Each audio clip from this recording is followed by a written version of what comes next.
our audience are, I would say, relatively healthy, probably a lot healthier than your average person.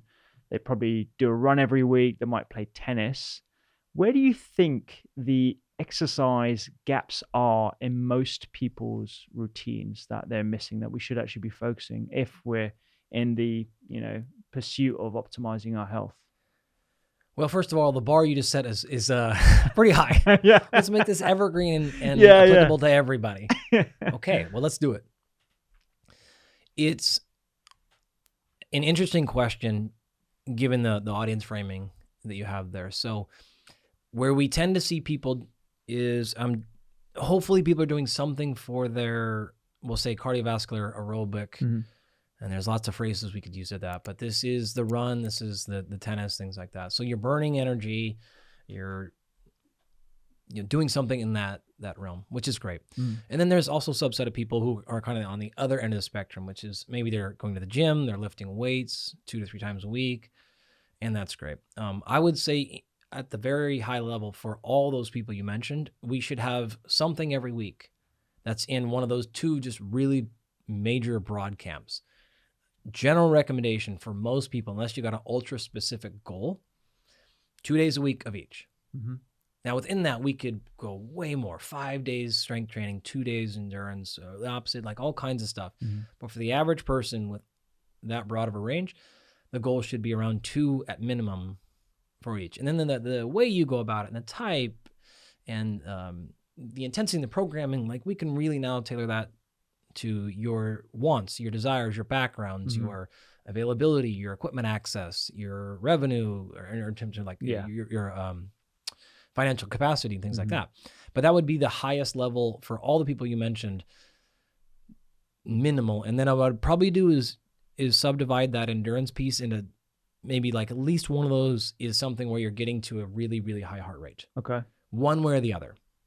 And then one of those doesn't necessarily have to be at a high rate, but should be more of a longer term. Doesn't have to be zone 1. Don't care about that. Just something where you're working for more than 30 consecutive minutes without a break. Mm-hmm. And then something where you're going to get to some pretty high, close to max or max-ish heart rate. And so I think if everyone was doing something like that, we could certainly spend time subdividing the strength like into different things like that. But the highest level, that's what I would say. Okay. Let's dive into specific demographics, and then perhaps we can go into a bit more detail on exactly what a high heart rate would mean for an individual. How long is long enough for like steady state cardio or zone 2, and then the types of strength training we should be focusing on depending on the age group. So let's take, I don't know, over 55-year-old with a specific reference to menopause as well, postmenopausal people.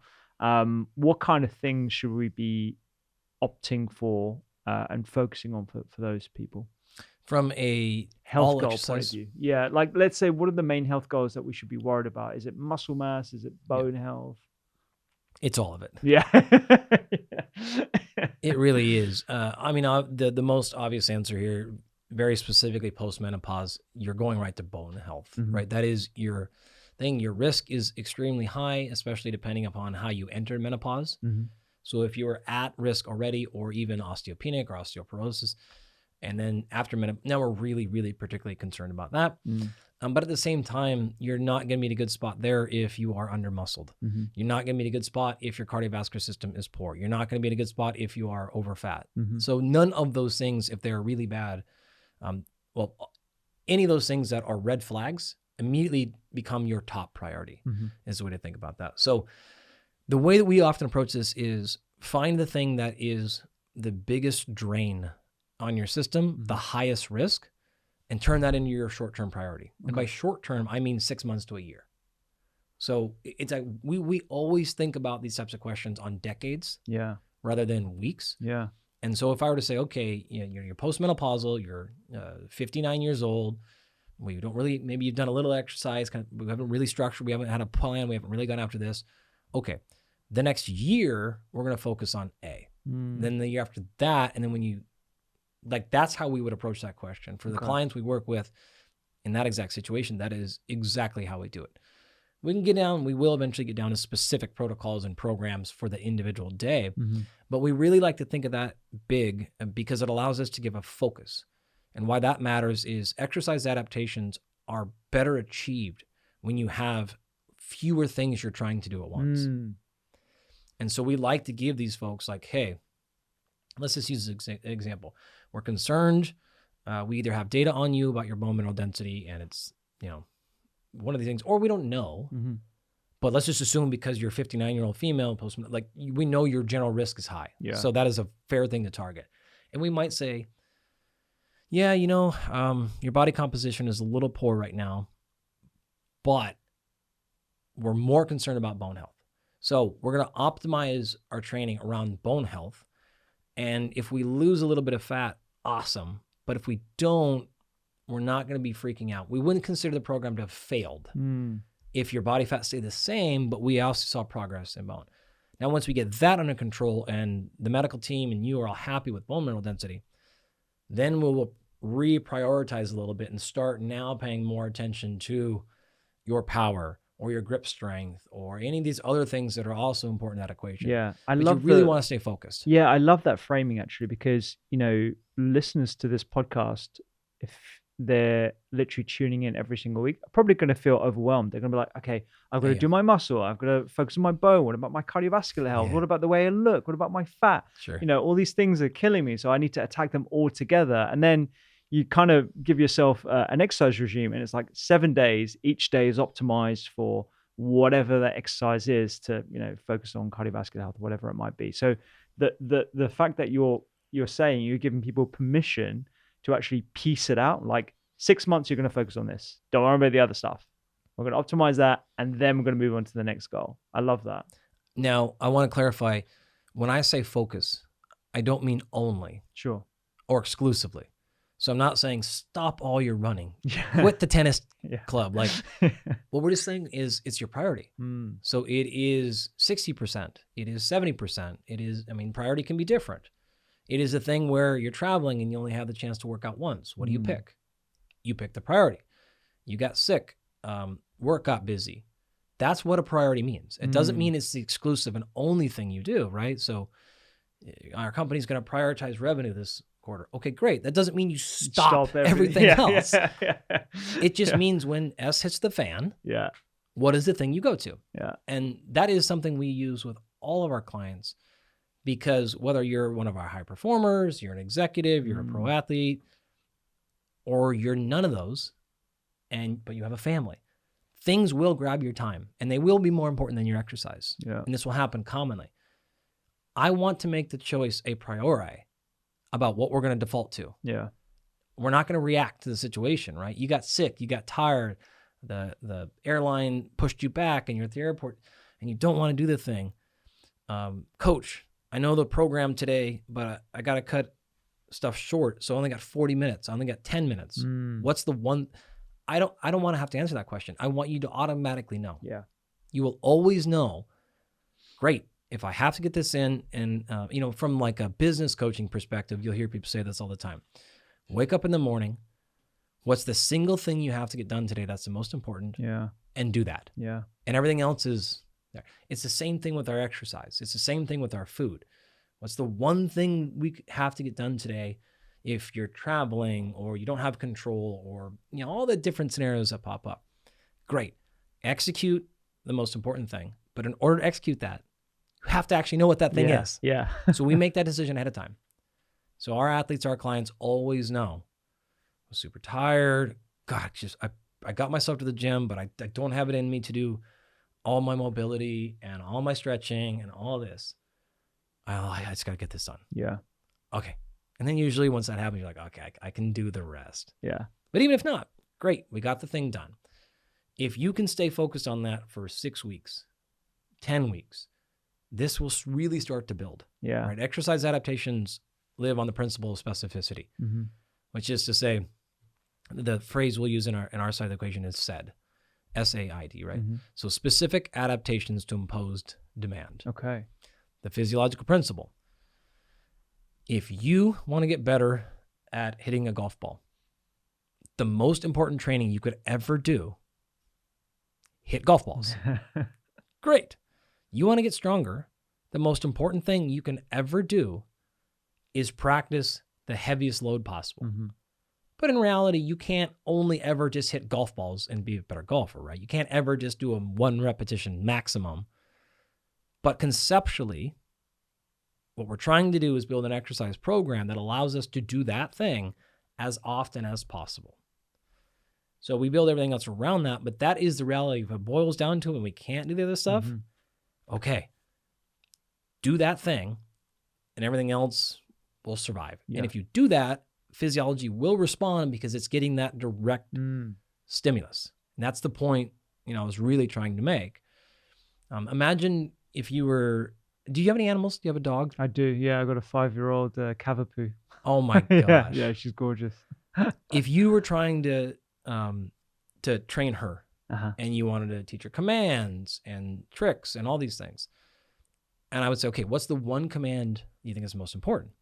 And if you made sure when you got busy traveling, you still did that command every single day, a year later, that thing will be so dialed. That command will never, ever, ever be lost again because it was hit. And always, always, always, always, always. And then you move on to the second command you want. And the first one's never going to go away. Yeah. You could not do that command in that dog for 3 or 4 years and come back to it and it'll be there. Yeah. Because there was enough specificity, there was enough neurological adaptation, connective tissue adaptation, skeletal muscle adaptation, where that is now a really ingrained pattern. Yeah. That's how we want to think about this. Yeah, definitely. I mean, it's almost, there's a parallel with habit stacking as well, just generally, right? Like, it's exactly right. I mean, I know the first thing I do when I get up in the morning, I go and I meditate, I check my wearable, my sleep score, and then I stretch. Like that, for me, took years of that pattern of just constantly doing that every single day. Before I started lifting weights, actually, that was the one thing that I was doing all the time to like improve my back and all the rest of it. So I wouldn't like advise people to start all of those different things on day one because it takes time. And, just that repetition of like constantly getting yourself entrained, now it becomes like second nature. I don't have to actively think about it. Yeah. You know what's interesting about that? People who are real exercise junkies have a really hard time meditating. They have a hard time stretching. Why? It's their 10th priority, right? You did it the opposite. Now you probably never miss your meditation and your stretching. But why? Because you prioritize that for years.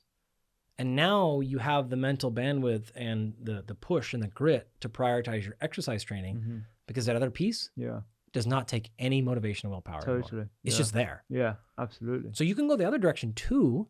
So if you're the one struggling to do your maintenance and your stretching and every other stuff, okay, great. You probably will get your way to the gym because you love that. Yeah. Now let's put our willpower and our challenge and our time on this other stuff that we're trying to work on. Yeah. But the point is exactly right. You stack the habit. Yeah. Right. Yeah. You do this, you do this, you do this, and now it becomes less difficult. It is very hard to make 20 changes at once. Yeah. Sometimes we need that like full lifestyle overhaul. Yeah, totally.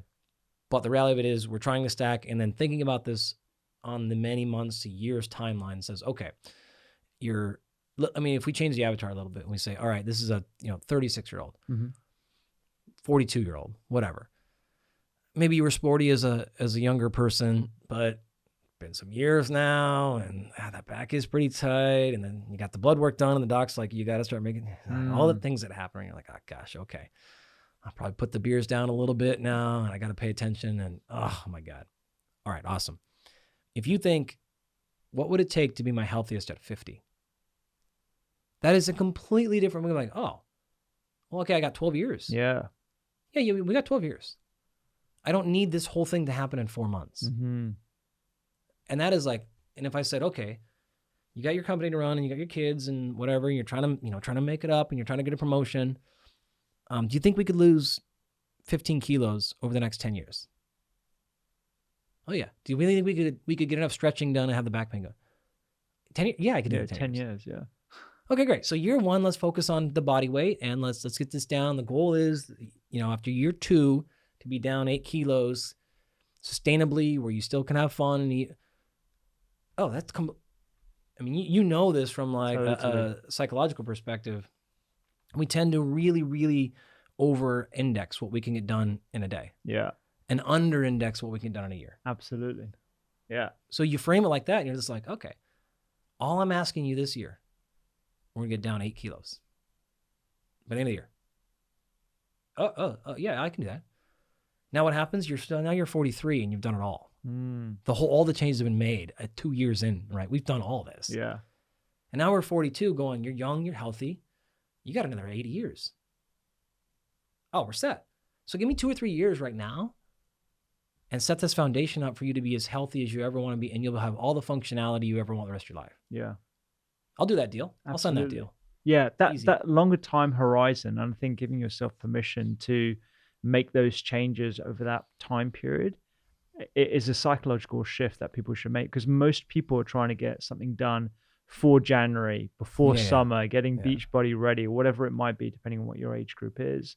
And I think allowing yourself to take the time to invest in small habits and allow them to compound is definitely like a mindset frame that people should invest in for sure. Can I tell you the downside of that approach? Go for it. There's no urgency. Yeah. So you were like, oh, I can do it next week. 100%. Yeah. So you if you're going to take an approach like I just did, you have to have daily accountability. Yeah. You have to have quarterly accountability, monthly accountability, because if not, you just go, oh, I got a year. Yeah. I got a year. It's like it's my birthday, and then you will make all the excuses and then nothing. Gotcha. So the nice part about this has to be done by January. Yeah. And you're going to put $1,000 into like an account and you're losing that creates do it now. Yeah. So it just depends on people, how they like to operate, what kind of systems and structures they have. So like anything, right, there's pros and cons to it, but we like that approach because we are going to have that touch point still. Yeah. And we can break it down and say, we're going to get there in a year. I can do that. Okay. So initially starting the program, it feels attainable, but then we're going to set quarterly goals. We're going to set monthly goals. We're going to set weekly goals, and then we're going to establish daily habits. Now we have check-in, now we have accountability, and now we have progress monitoring and all that. And there'll be ups and downs, but we can check in and go, okay, great. We haven't lost any weight this month. That's fine. We look at the last 3 months. We're still on projection. We're totally good. That said, we're not making progress. So are we executing the habits? If we're executing the habits and we're not making the progress, we're fine. But if it has come down to you're not executing the tasks, now we're going, we got to refocus here. Yeah. We are fine, but we're not going to get there if we keep this up. Yeah. So that's how we handle it. But again, different approaches. Everyone's different. Yeah. I mean, little sidebar, I'm trying to get a Murph in under 40 minutes. Okay. So a Murph for listeners is a mile run, 100 pull-ups, 200 press-ups, 300 squats, and then another mile run. Yep. All with a weight vest. I think it's about 8 kilos. Yep. And I wanted to have done it by age 40. I turned 40 this year, but I'm trying to get it in my 40th year. Okay. So I'll give myself cheeky. Just I got a little bit of an injury and it set me back a bit. So I'm trying to work on that. And I don't think I'm as fastidious as making sure that I'm hitting quarterly goals or monthly goals. But what it is encouraging me to do is certain stretching activities in the morning that are geared towards protecting my shoulders, because if I want to be able to achieve that in the time that I want to do it in, I've got to make sure that I'm healthy as well. Yep. First principle, don't injure yourself, and then go for your goals. So that's sort of what I'm focusing on. Tissue tolerance is real. Yeah. We have to build it. Yeah. I want to talk to you about that a bit later, actually. Let's focus on bone health. You did a brilliant podcast episode all about bone health. Oh, thank recently. you for listening to that. Honestly, it was brilliant. It's so good, and the way you broke down the sort of the both sides of the equation, osteoclast and osteoblast, why this is so important. A number actually that I hadn't come across: 40% of the population, I believe it might be the US population, is osteopenic. That is shocking. It's pretty consistent around the world, actually. Wow. So those data were from the US, but if you look at the data that are available from every country, we have legitimate data. It's not a pretty picture. In fact, it is one of the markers that I think is the most concerning in all human health. Nobody pays attention to bone. Nobody talks about it. but it is the one that is progressing in the negative direction the fastest. Really? We are losing bone health faster than that is a bigger concern than obesity, in the sense that everyone is aware obesity has a problem. And there is, not to get too far off topic, but there's some glimmer of hope with that, with the new drugs, so on and so forth, right? There are great resources. Everyone generally accepts the basic principles of quality nutrition. There's some argument down the line, but when it comes to bone health, it is this silent killer. No one addresses it. No one talks about it. And the bigger issue is we understand, again, roughly why obesity is happening. And people are now aware, I have to move more, I have to eat better, and some combination. But in terms of bone health, it is only declining because our lifestyles are only going in that direction. That's the only intervention we have for bone specifically. You can manage weight without exercise, very clearly. You are not going to manage bone in a sedentary lifestyle. It's just not going to happen. And so even a little bit of exercise here and there is not going to be sufficient. And then one of the areas that I brought up, the argument I had in the podcast was, this is the most problematic because bone, unlike obesity or muscle or connective tissue for that matter, is pretty much determined by what happens in a 3 to 4 year window as a child. You can control your obesity 100% as an adult at any time you choose. You cannot do that with bone. The story is already over. At that point. So this is why I think it's just like this critical thing we have to pay attention to. And it does not affect us all equally. Women have a much, much, much bigger challenge to pay attention to. You brought up this with the menopause equation, but this is, it's not a female specific and only issue, but it is absolutely a bigger concern with our young girls. Let's dive into just how important that window of time is, because it might be a bit disheartening if people hear about this and they've been to their doctor and they've been diagnosed with a DEXA scan with osteoporosis or osteopenia, and then they listen to your podcast like, oh, that window of opportunity was like when I was a kid. Let's talk about that, and perhaps for any new parents. I'm a new parent. I've got an 11.5-month-old who's running around all over the place, and like that's actually been a real eye opener for me, because I'm going to be making sure he's going to be doing as much movement and strength exercising to protect his bones for when he's 50, 60. There is a bright story here. There is plenty of research on adults, middle-aged and older individuals and bone. There are exercise options. There's a lot of options there. There are nutrition things we can pay attention to. And then there are actually a series of drugs. And then what I can also tell you is there's a whole series of drugs on the way. Things that are in various phases of clinical trials. I don't know which ones are going to work. We'll see. But this is something people are working on.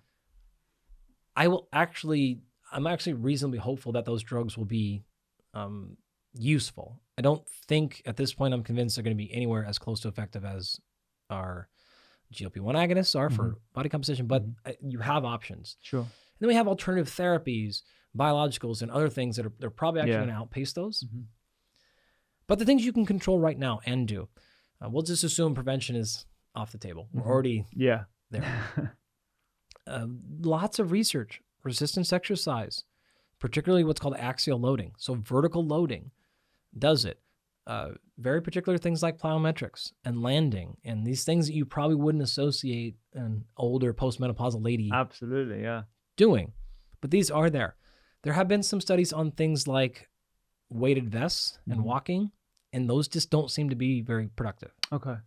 They're awesome for other things. But I can't really make a strong argument that, grab that weight vest and go ruck, and that's going to do a ton for your bone mineral density. It's not enough load. Bone is very specific like that, where it takes a lot of compression loading for it to really do anything. So that is an option. There's been some research on things like vibration training. So these are platforms and plates that you stand on, and they vibrate at a really high frequency. Like the power plate thing? Exactly. Oh, right. Yeah, exactly. I remember those were really popular in my gym like a few years ago. I haven't seen one for years. Reasonable. Okay, not as strong, not as good of evidence as higher quality strength training. But a reasonable option, particularly for somebody who is at the beginning, who is maybe can get a plate at home and they can do it every single day, but they don't know how to lift weights. Like, it's not the same, but it is a viable alternative and an option. And then you even have other technologies that we don't have necessarily data on, but they're plausible, like EMS suits. So these are compression suits you can put on that will electrically stimulate muscle. And so for the person that doesn't, again, know how to exercise, or is bedridden, or has injuries, or is coming off of a surgery, or childbirth, or like any number of things, and they are not equal exchanges to exercise, but they are options for unique cases. We have looked at these for our astronauts. Bone mineral loss is a really big problem in space. You lose all gravity. Particularly for Mars. Like, we're not going to get, Mars is not a rocket problem. Mars is a physiology problem. And you can't use weights. There's no gravity in space. So you bring all your dumbbells you want. Like, it doesn't help, right? So there's lots of alternatives and things like that that are out there that are being explored. And I think what I'm trying to position this as is strength training. And if you have poor nutrition, getting just to reasonable are going to be your best bets for the average person. And that is effective. What we are defining as effective, though, is bone takes a long time. You have to now look at this on the 6 month at minimum. If you get a DEXA done and you work really hard for 6 weeks, you should assume there will be zero change in your next DEXA for your bone mineral density. 2 months, 3 months, you should still assume nothing. 6 months, you probably still should assume very minimal change. So it is very antithetical to muscle mass or aesthetics or anything like that.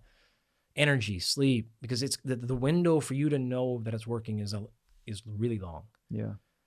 So we have to think about it like that. But the data are there. If you do this, and especially if you stack it for years, it will work. It's just a matter of, you got to have some belief and buy-in. That's a really good point. I don't actually know what the bone turnover is off the top of my head, but I imagine it's a lot more than muscle cells and liver cells. Well, I mean, it can happen super fast at the micro level. But yeah, in terms of, if you're looking at a gross measurement like that, it's going to take months to see a statistically significant and clinically meaningful change in tissues. So if you were to do like an RCT on bone and your training was 6 weeks, like you're gonna fail. Those have to be 6 month long to 12 month long studies. The Lift More study that you referred to in your podcast, that was awesome. Was that over 12 weeks or was it longer than that? Probably much longer. Okay. I don't remember off the top of my head. So that's a really good sort of marker for anyone. Imagine I'm a 55-year-old plus woman who is diagnosed with osteoporosis. What kind of training regime were they using, and what can we learn from that in someone's weekly regime? There's Lift More is great. There's been a lot of other ones that have tinkered around. What we shouldn't worry about is the exact details of the program. Because, not that they made it up, but generally when you do things like this, like you take what other people have done and you kind of come up with something. It's kind of arbitrary. But it is very arbitrary. It could have been something else or something else or a million. So you want to think about this, like, conceptually, what is the program trying to do? And as long as you get there. And you really are looking at a combination of what I said earlier. It is a combination of fast, eccentric loading. So this is a land. Why is that helpful for bone? Well, you have a little bit of the axial loading, right? So when you jump and you land, you get gravity smashing on a bone. But what you also get is that connective tissue that's pulling on the bone, but it's doing it at a rapid pace, and it's rapidly pulling back, and it's rapidly pulling back. That little part of the connective tissue that's attached to the bone is then getting stressed a bunch. It's pulling on really fast. That's very stimulating on that little small region. And so you have both those combinations. The strength training itself has the loading, but that's also why you're getting adaptation. It's the connective tissue that's wrapped on the bone that's getting pulled on and tugged on that's stimulating it. So this is why the connective tissue is healthier. You get the neurological adaptations, you get the muscular adaptations, you get the endocrine response, you get the immune response, and now you're also stimulating bone. Gotcha. As well. So those are the two big components of most, if I'm summarizing all of the research in that area, that tend to be the combination the most effective. So if you want to lift weights 3 days a week and add 2 days a week of plyometrics, fine. If you want to lift 4 days a week and do 1 or 2 plyometric exercises every day, fine. I mean, you can look at the Lift More stuff. I think it's open access. Yeah, I think it is an open access. So you guys can link it and people can go read. Sure, and you can maybe put the whole training protocol up for people. Yeah. If you want, just follow that. Yeah. Like do the exact same thing. Probably work. For the listener, what does plyometrics mean? Plyometrics, when you think about them, we generally start to think about things like loading, landing, and jumping. Okay. But specifically what it means is a high-paced eccentric coupled by a concentric action. Okay. So this could look like jumping and landing or landing and re-jumping. A lot of times you'll see people think like throwing kettlebells throwing medicine balls. The key though to plyometrics is that it is a rapid eccentric. An eccentric would be, again, you land on the ground and then you get back up. Gotcha. When you run, when you sprint, your foot is landing fast and contracting again really quickly. Right. Yeah. That's the part we're looking for. Yeah. And it's different than strength training because when you're doing a leg extension machine, you're not bouncing at the bottom as hard and fast as you possibly can because you're going to break the machine and make a bunch of noise and things like that.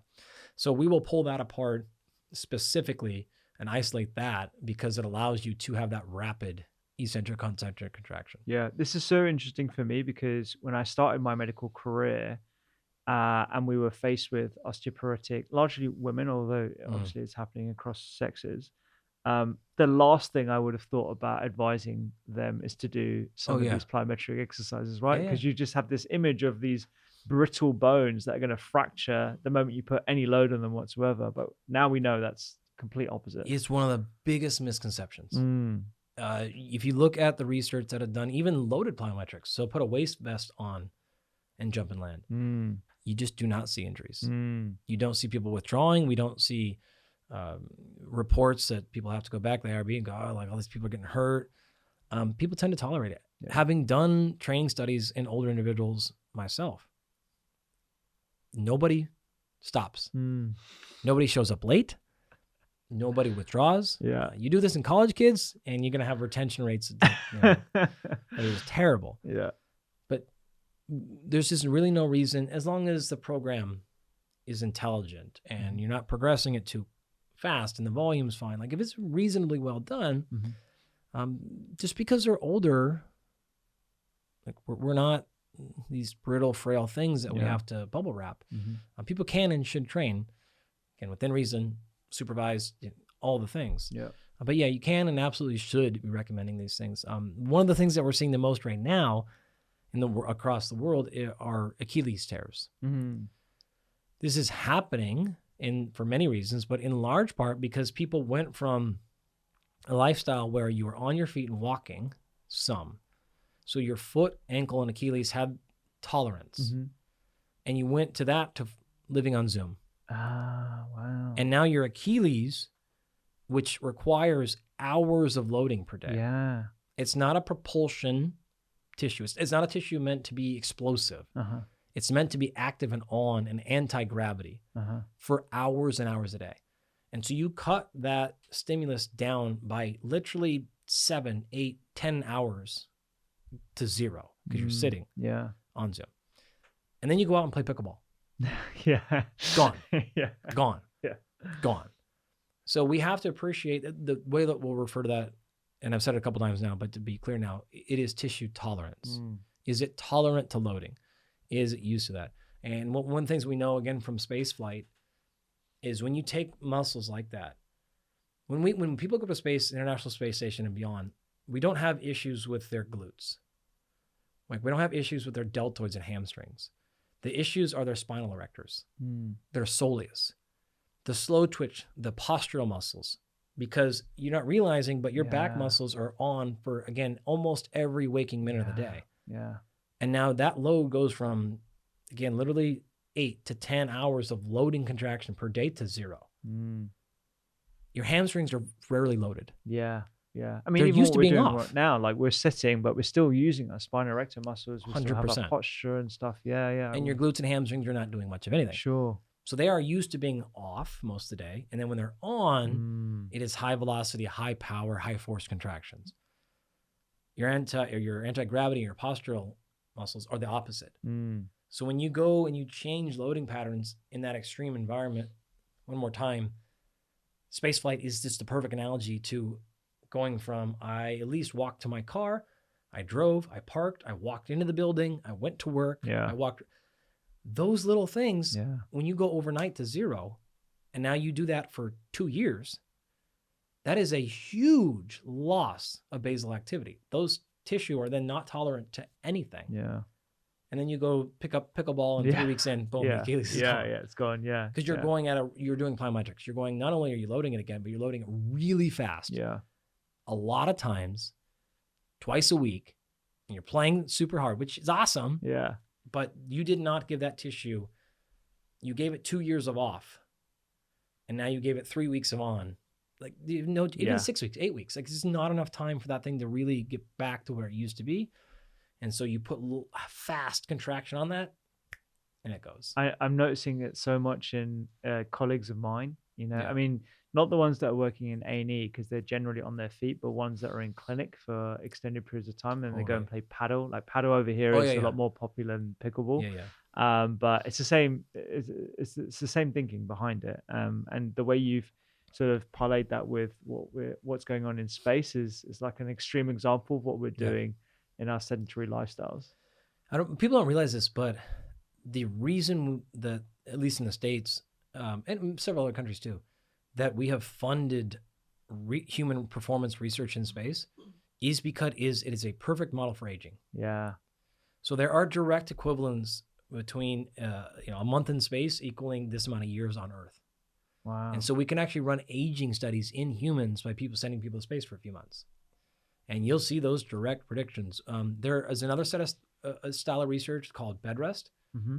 So there's a classic set of studies that have been done for 30 days, 60 days, 90 days, or even plus that, where we take people and put them in a bed where their head is below their feet for months at a time. Really? They don't get up and go to the toilet. Like their head will not come above their feet for months at a time. Uh-huh. And we can use those to stimulate spaceflight or to simulate spaceflight. These are healthy individuals. Healthy individuals. Oh my gosh, how'd you get about that past ethics? You got some winning college students. Well, the pay gets pretty high. Yeah, I can imagine. Yeah, but they are very, very challenging studies. I can imagine to pull off. Yeah, right? for the But you live in a hospital bed. Wow. With your head below your feet for months at a time. And the changes that happen in the first few weeks are extraordinary. Wow. And again, the reason why we can do that, the value proposition, is because it simulates space flight, which simulates aging. Wow. That's the whole connection. Gosh. So we can predict and project what happens, and everything from the tissue, like we focus on, but to the vestibular system. Like one of the other big challenges people don't realize at all with space flight is your eyes. It is really, really hard. Because the pressure on Earth that keeps the fluids around your eyes in the right position and keeps them going. But the vestibular issues, eyes, ears, are a really, really unsolved, really big problem and an unsolved challenge space-wide. So that type of physiology gets really fun and interesting because it's like leaves everything behind. Yeah. You've got to figure out what happens. But it's such a nice microcosm of what happens when you have a sedentary lifestyle. Yeah. Absolutely. It's toned way up. Of like course, it's accelerated to level 100. Yeah. But from a research point of view, that's amazing, right? Great, you can actually determine whether some of these longevity agents are actually working on whatever manner. I mean, are you a fan of any interventions as a result of some of those studies that you've done? Like walking desks, I'm thinking of? Or... Sure. Yeah. Well, people probably fail to realize how many things that they use in their daily life that can directly become out of space research. Oh, yeah. From technologies to your phone to GPS to the internet. Even the ink that's being pushed down into 100%. my like a lot of these have come from space to space. From an exercise perspective, this is where things like resistance bands and the EMS stuff we talked about, really high load stuff, isometrics. There's been so many cool innovations that have happened with exercise devices, protocols that have come from that knowledge. Do I have a favorite one? Not really sure. One's jumping out as awesome, but there's been a lot. Are you a fan of walking desks? You know, they're becoming really popular in the UK where you put like a little treadmill underneath your desk and you just... I hate them, personally. Yeah, I don't have one. I don't like it at all. I have some friends that are just junkies. Yeah. Some of the people Zach Moore, who I work with at my coaching company, he does a lot of our nutrition. He always on it. Other folks, I hate it. What I'll do, because I don't like the here thing, right? Yeah. What I'll do though is a huge percentage of my virtual meetings, I just have my camera and mic going, and I like bounce through the room. Yeah. I'm literally jumping up and down. I'm pacing back and forth. That's the only way I can do those kind of meetings. So I don't like the treadmill, but conceptually, I love it. Philosophically, scientifically, I love it. I personally just don't. Yeah. Don't like it. We had a consultant spinal surgeon on a couple of weeks ago, and he was like, just put a timer on your phone and just get up. Like that's the best thing you can do for your back health. Just get up and move as often as possible. Yep. No need for any fancy gadgets or anything like that. So that's one way to go about it. Some people have done little things where if you, the little habit they create is as soon as every meeting is done, you have to get up. Yeah.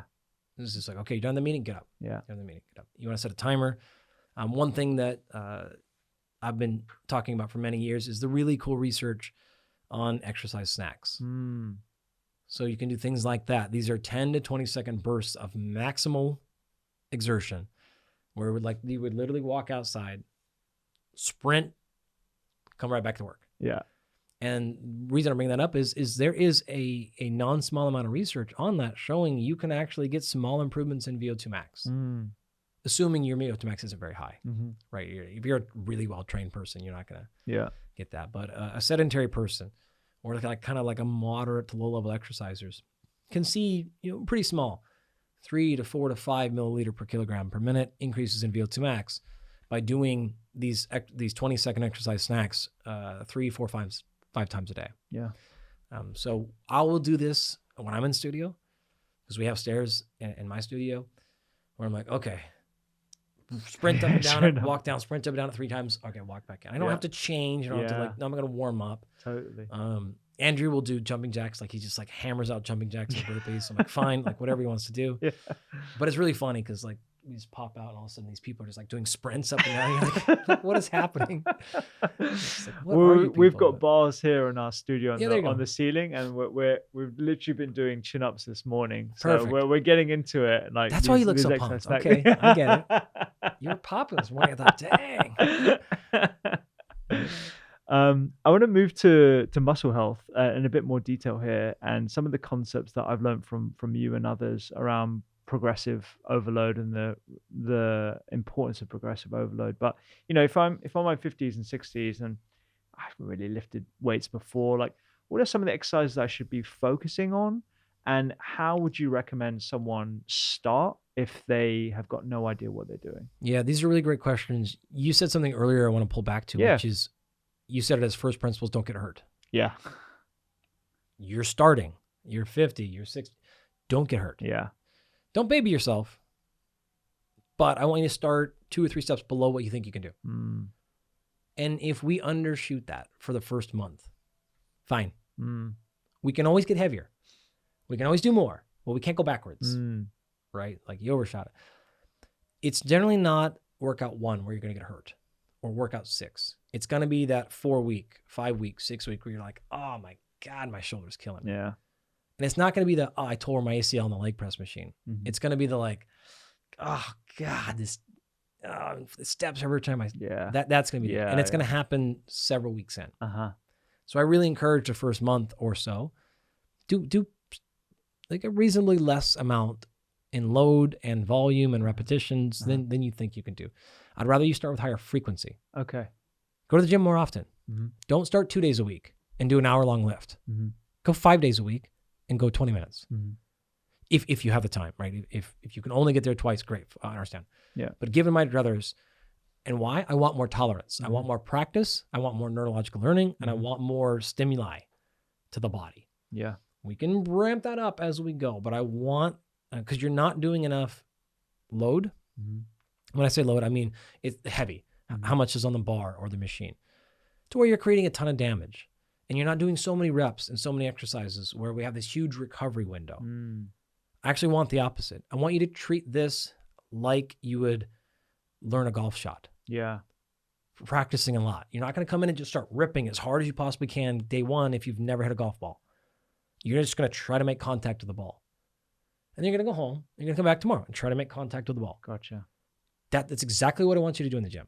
You used a word called words neurological learning. I love that. Yeah. It's like your muscles are learning a new language almost. Well, your muscles learning, your connective tissues learning, your nervous system, your central nervous system and peripheral nervous system are all literally learning.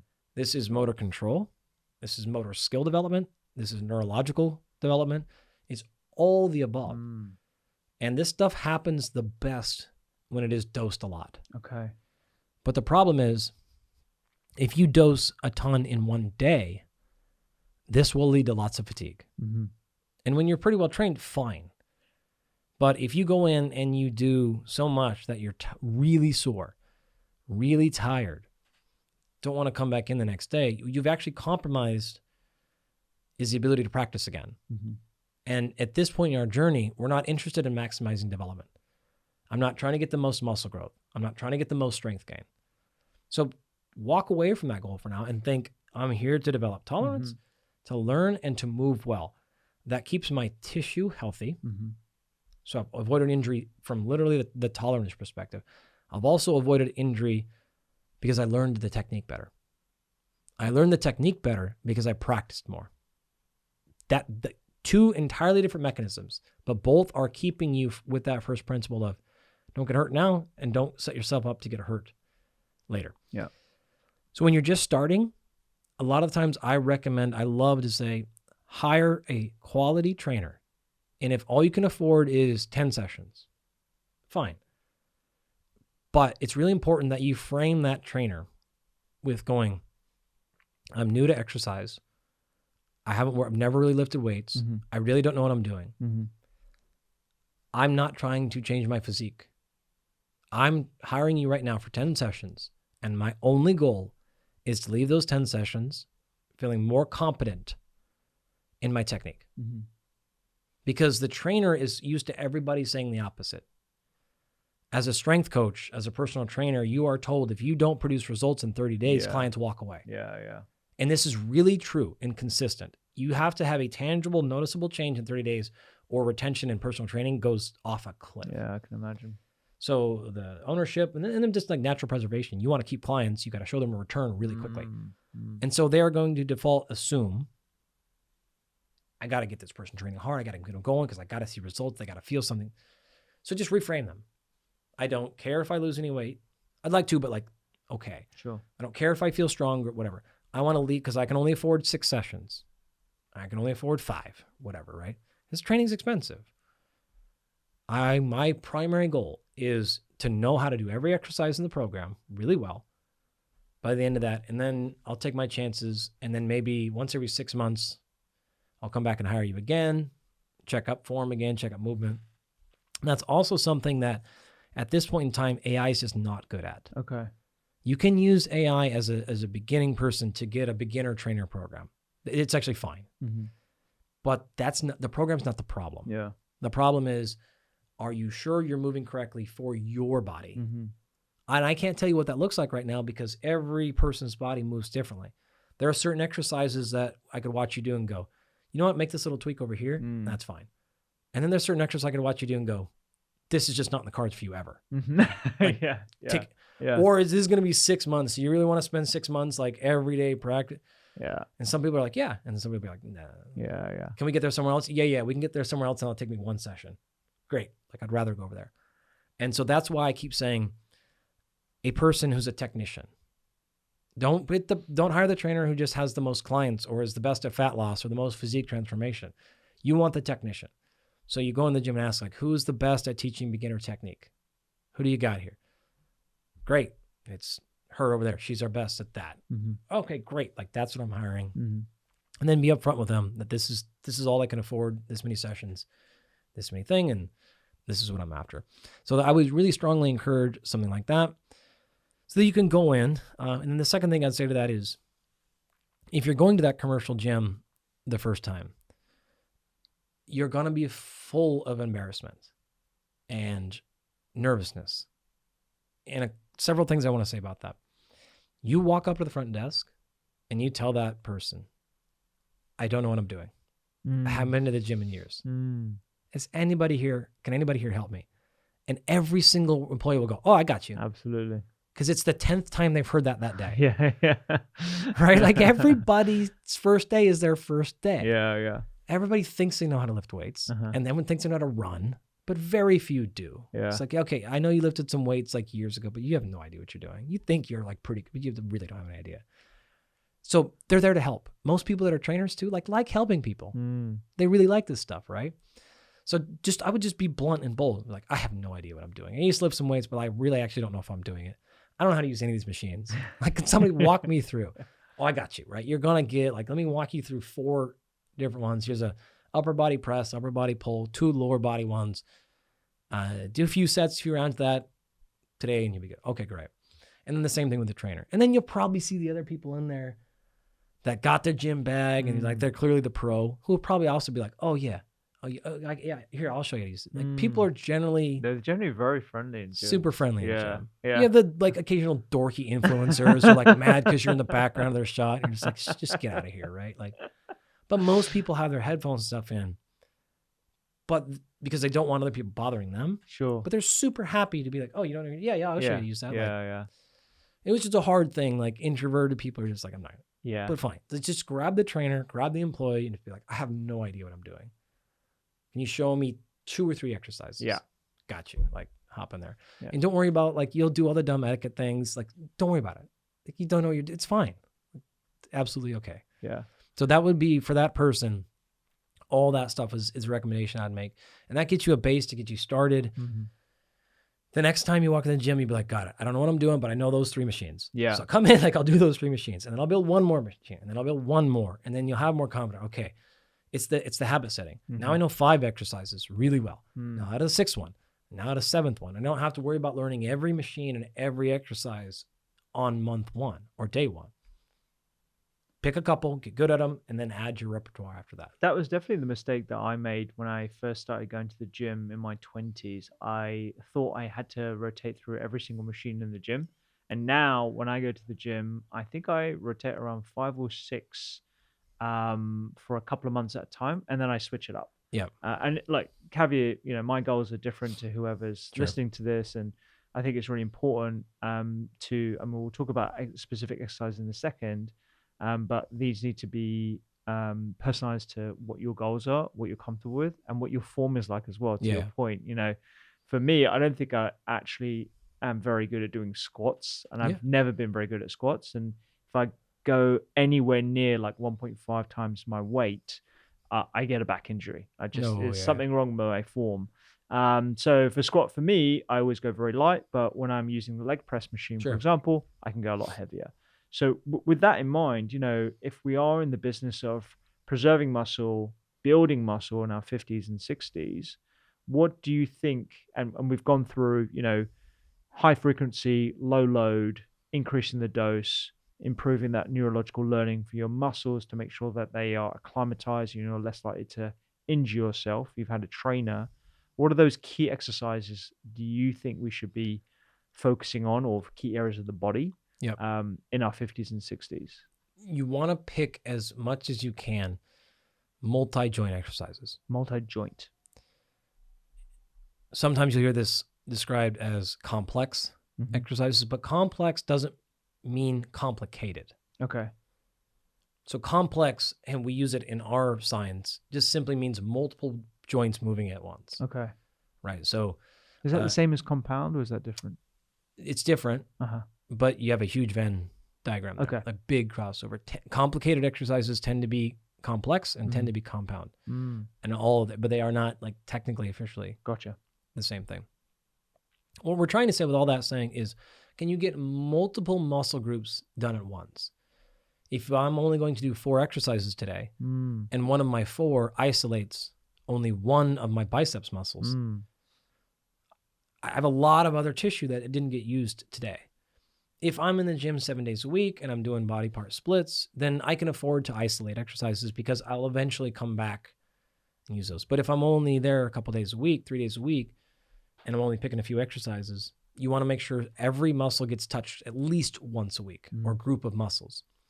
And you want to ideally train over the largest range of motion you can, while still being safe and keeping cervical spine and all that in the right position, so on and so forth. And everyone's range of motions are different, but within you and your capacity. And specifically, we want to spend as much time at how we'll, in this context, define it as the end range of motion, which means the greatest stretch. So we want to be going, depending on the exercise, it's up or down, but you want to put the muscle on the biggest stretch you possibly can. Mm-hmm. This is a phenomenal way to improve flexibility. Okay. To improve range of motion. It is also the most stimulating, and tat for tat, it is the most growth developing. Okay. As well. So you'll get more muscle growth out of it. You get more strength. The connective tissue will be challenged more, and you will keep the joint healthier as long as you're balancing it. So you can work up to that. You can get there, but the default setting is all joints through all range of motion as much as we can, particularly again at that highest stretch capacity. So what's that look like? I kind of gave some alluded to a little bit earlier, but you want to pick at least one upper body pressing movement. So this could be pressing overhead, could be pressing horizontal like a bench press or a push-up, could be pressing at an angle, could be on a machine, could be with kettlebells or a barbell or your body weight if you're doing a push-up. You want to pick at least one upper body pulling exercise, so you're bringing the implement closer to you. This could be a seated row machine. It could be a pull-down machine. It could be a pull-up. Could be a chainsaw or a dumbbell type of movement, but something where you're making the weight come closer to you. And then you want to basically do the exact same thing on the bottom half. So we tend to call these lower body pressing. This is your leg press. This is your leg extension. This is a squat. This is when you're pressing the you away from the earth or the earth away from you. And then lower body pulling. And this is a little bit, people don't necessarily associate like lower body pulling. Yeah. But it's the inverse. It is when you're pulling the implement to you. So this is a deadlift. This is an RDL. This is a hamstring curl or Nordic curls or any combination of these types of things. And so when you do those big exercises, let's say you're doing a hamstring curl on a machine. Well, the hamstrings group crosses the hip joint and the knee joint. Not all the hamstrings muscles, right? But if they're bent on both joints, you're going to get that entire lower half done. And you're probably, depending on your pulling it, may even get a little bit of the shank, the gastroc and the calf done as well. And so you can see that conceptually, and you might even, depending on how you're doing it, you might get your adductors and your groins going a little bit too. You might even get your glutes or some other stuff. So we're trying to get multiple things done. And we're also trying to establish movement patterns. Like learning how to move your joints as a human is really important. So those are the four major categories. I would throw in a fifth if you can.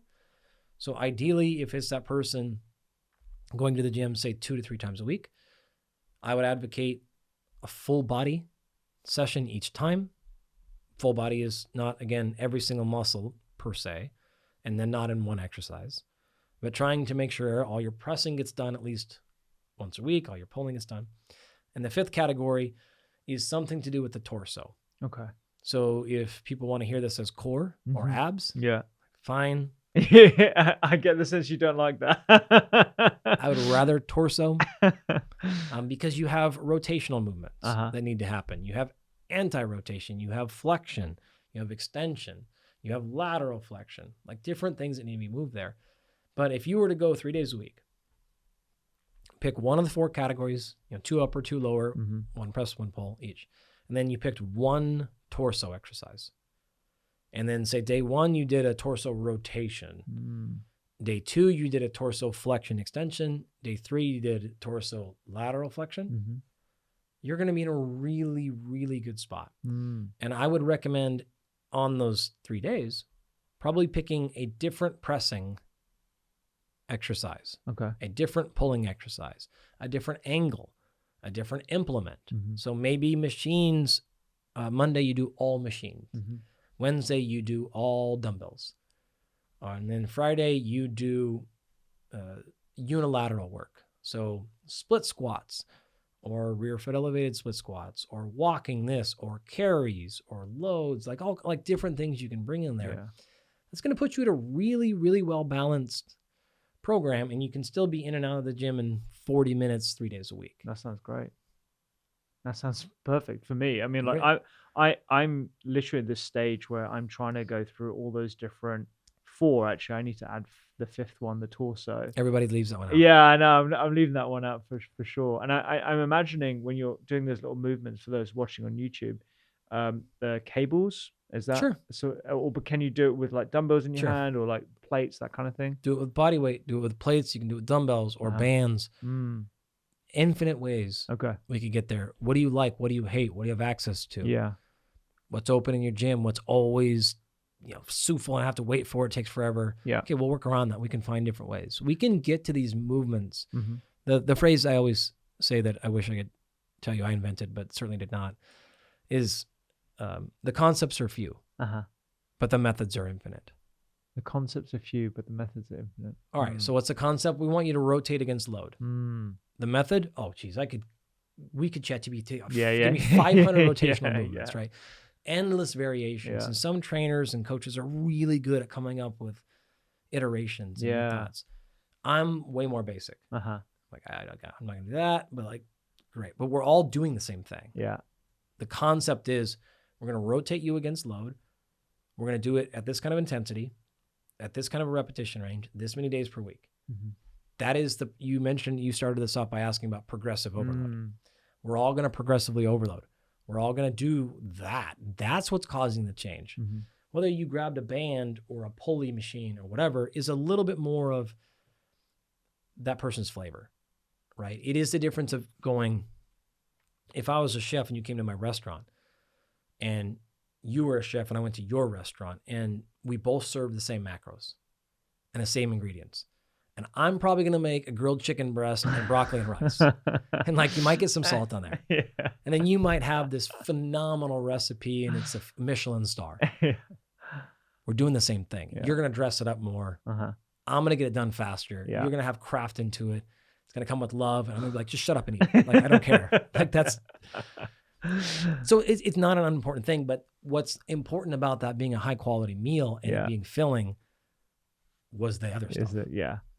That's what makes stuff work. Gotcha. I love that. Okay, so I've got my 5 different exercises, and as a listener, I'm doing some pressing, some pull-ups. How important is it varying the angle of the press versus progressive overload? I guess the question I'm asking. No, I get it. Yeah. Yeah. It's a great question. So you actually had a really good answer earlier too. You said you'll typically keep the same exercise for, what do you say, 5 or 6 weeks? Yeah, something like that. That's great. Okay. What you're talking about here is specificity versus variation. Two critical conceptual frameworks for exercise.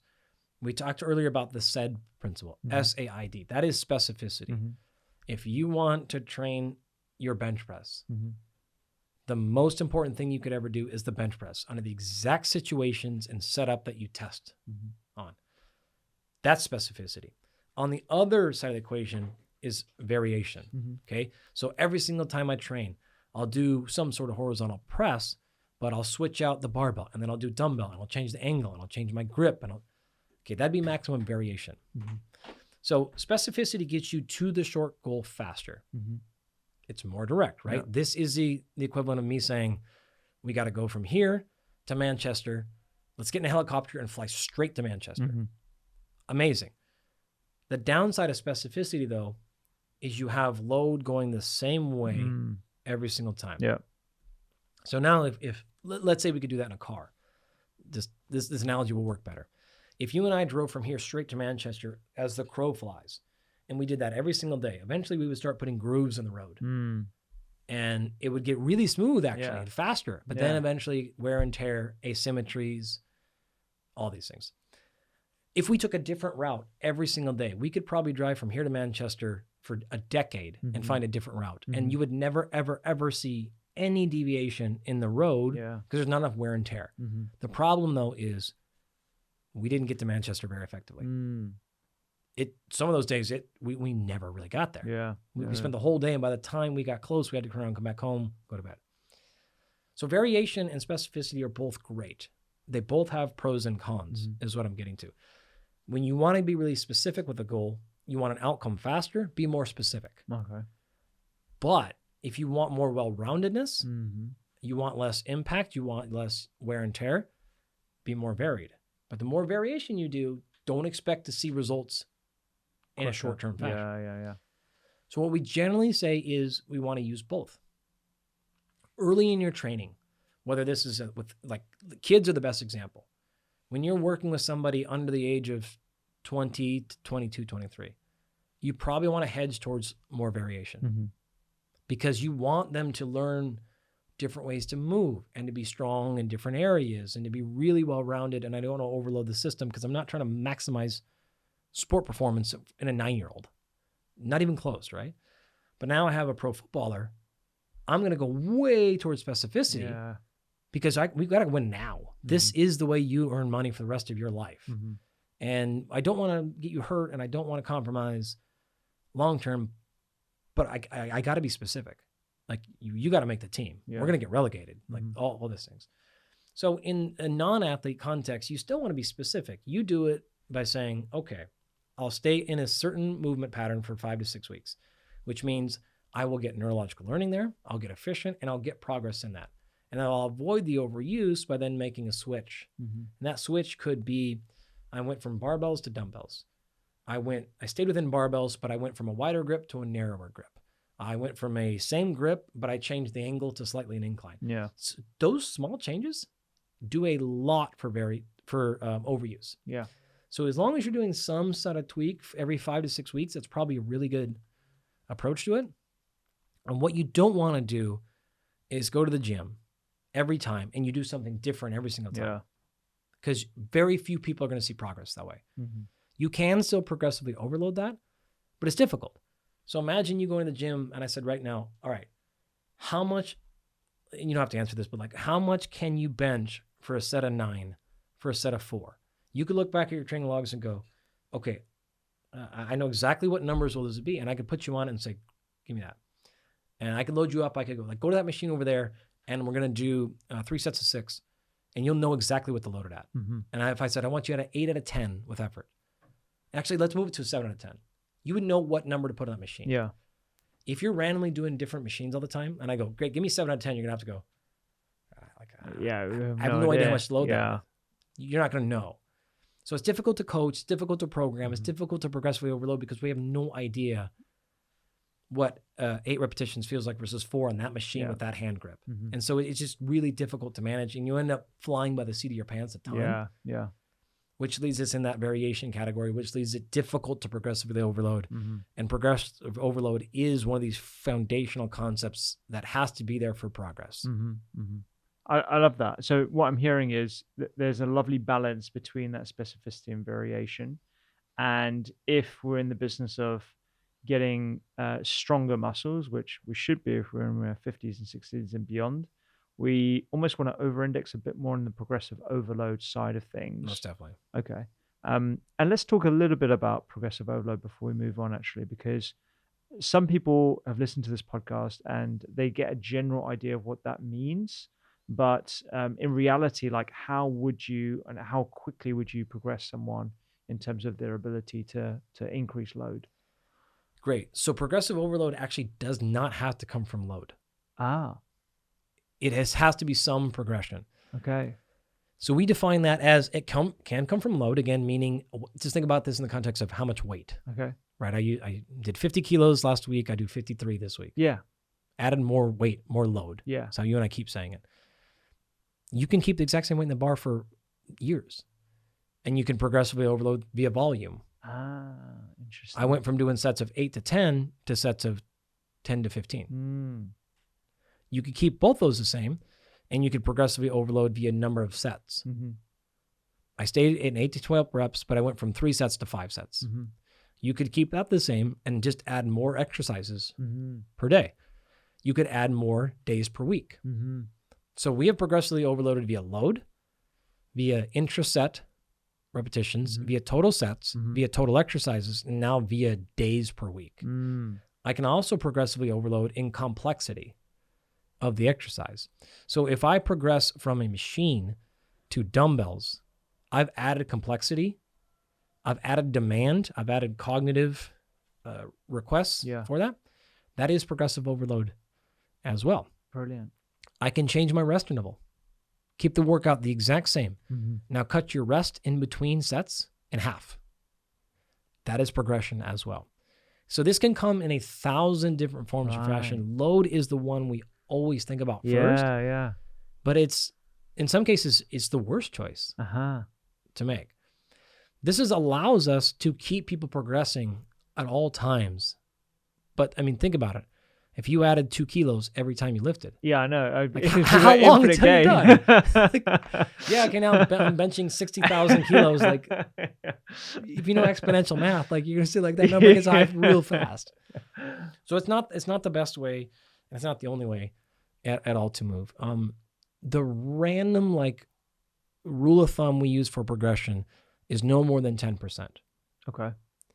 So don't go from, oh, I'm lifting 3 days a week and I want to progress. I'll go from 3 days a week to 5. 3 to 5 is not 10%. Like, that's 40%. That's a really big jump. Your total volume went up a lot. Don't add 5 exercises per day. Add 1 more exercise twice per week. It's going to feel like you're doing the exact same thing.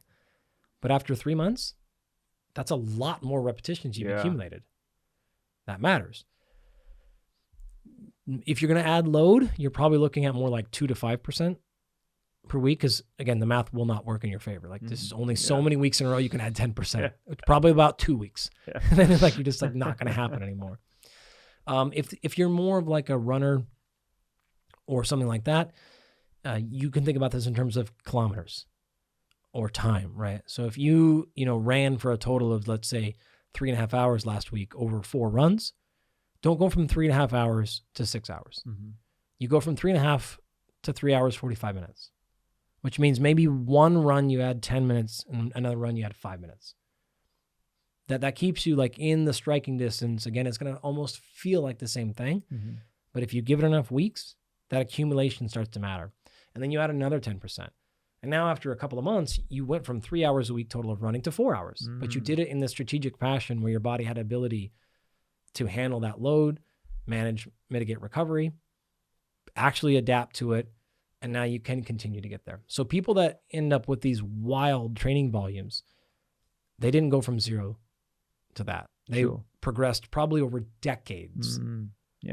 To get there. So that's how we should appropriately think about progressive overload. Yeah, I love that. And clearly I don't think I fully appreciated the other elements that make up progressive overload. And I think it's really important for the listener as well, because, I'm thinking back to what I was trying to focus on last year, which is hip thrust. Okay. So my trainer was like, you need to really focus on your hip thrust. You're such low strength in that respect. And now, like, I'm at a pretty good level, but I'm struggling with the load.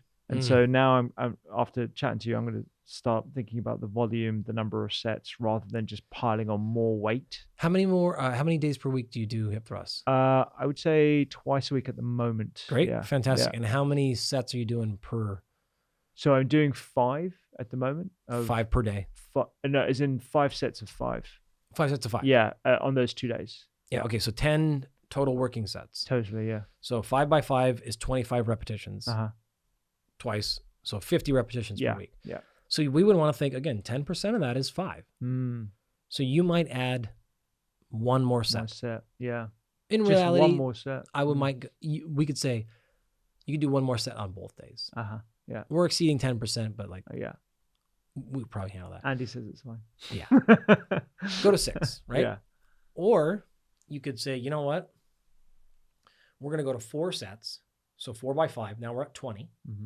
Okay, we've actually gone down by 10 reps. But that 5th set, we're going to drop the weight by 20% and go rep to failure. Right. That's going to feel like progressive overload because you're going to leave that but we're not going to do that on every set. Because that would be crushing. Yeah. You'd be super sore and you wouldn't make it very many sessions. Yeah. But you'd feel good. You drop the weight to 70% of your working set, whatever that was. Let's say you did 100 kilos for those 4 sets. Drop it to 70 kilos, 75 kilos, and do a set of 15, 18. Yeah. That's going to feel like a nice pump. You're probably not going to get sore. And you're going to walk out and be like, whoo, boy. And we're building some muscular endurance, which we're working on the tissue a little bit differently.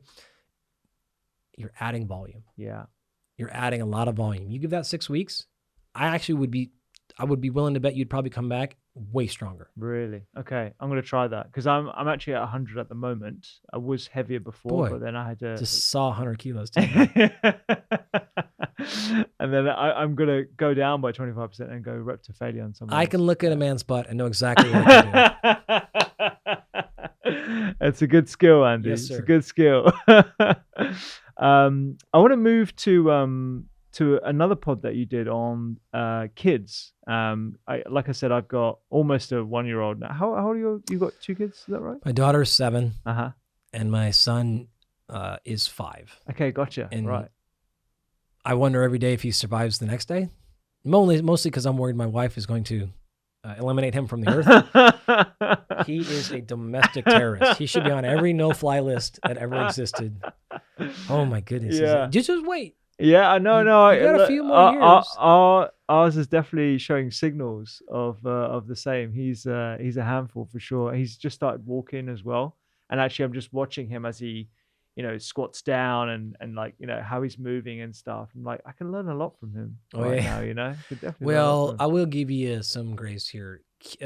Kids that age, sub a year, anatomically, they're very different than you. Okay. So torsos are really long and femurs are super short. It makes it very easy to squat. Okay. Yeah. He's cheating. Okay. Yeah. He's cheating. So yeah, he'll grow out of that. I'd love to talk a bit about like strength training in kids and some of the myths around that, because I know when I was a kid, my mom was like, you can't start strength training because it's going to stunt your growth. Yeah. And so my cousin, who was like in his 20s, who was really into the gym at the time, I would just end up watching him at the gym and I'd be on the treadmill or whatever. So I didn't get to do any of that strength training stuff in my teens because of this fear, and I think it still persists, it's pretty pervasive, that it would stunt your growth. Yep. I've learned from you and your podcast and some other folks that might not be the case. Well, it's certainly not the case. Okay. We've actually, it's really unfortunate. It's one of these things. We've had really definitive evidence for probably 35 years. And I'm including things like national position stands from governing bodies and agencies. Not just, a study here and these strength training people are trying to act like science. I mean, like every reputable pediatric associations, like they're saying that myth is long been dispelled. There's just nobody making that argument that has any semblance of the last 30 years of research in that area. So we can definitively say at this point, and I'm always one who's like, I don't like to make commitments and I don't like to be like, yeah, but this is one of the things where I'm like, this is a no questioner. It does not stunt growth. In fact, the evidence is quite clear that it does the opposite. It is advantageous and so positive for boys and girls. Bunch of caveats, bunch of things we need to add to this equation, but on the surface, we can walk away from that idea that it is negative specifically for growth plates and health. So lifting weights is really important for kids. It's a fantastic idea. You don't have to do it, of course, but it's a really good choice. It should be supervised. We should be focusing on technique and learning how to move and problem solving. We're not trying to maximize back squat 1 rep max. I'm not trying to make them the best volleyball player in the world. Like, we're not peaking and tapering. We're using it as a tool to learn our bodies. We're stimulating bone growth. We're learning to have a positive relationship with our body and exercise and movement and all these different things. So as long as we frame it with the understanding of what we're actually trying to do, then it is a really positive. And I would say at this point, because of the world that we're living in, it is a critical thing for our kids. And this is a point that I want to marinate in here a little bit more, in the sense that when you and I were kids, this was a little bit of a thing. But now for our kids, it is so much more important than it ever was for you and I, because you and I grew up in literally a different world. Yeah. And so when we have these parents and grandparents being like, what are you talking about? Kids don't need this stuff. I never did this and I was fine. And I have a DEXA scan. My bone's fine. I never exercised. Totally agree. But you also didn't live in the world that these kids are growing up in. Yeah. Your 11-month-old is going to be in a different world than any human has ever experienced which is always technically the case, but I hope you understand what I mean when I say that. Like quite dramatically, far more dramatically, the world that your parents grew up in was not that different than the world that you and I grew up in. And that was not that different from our grandparents.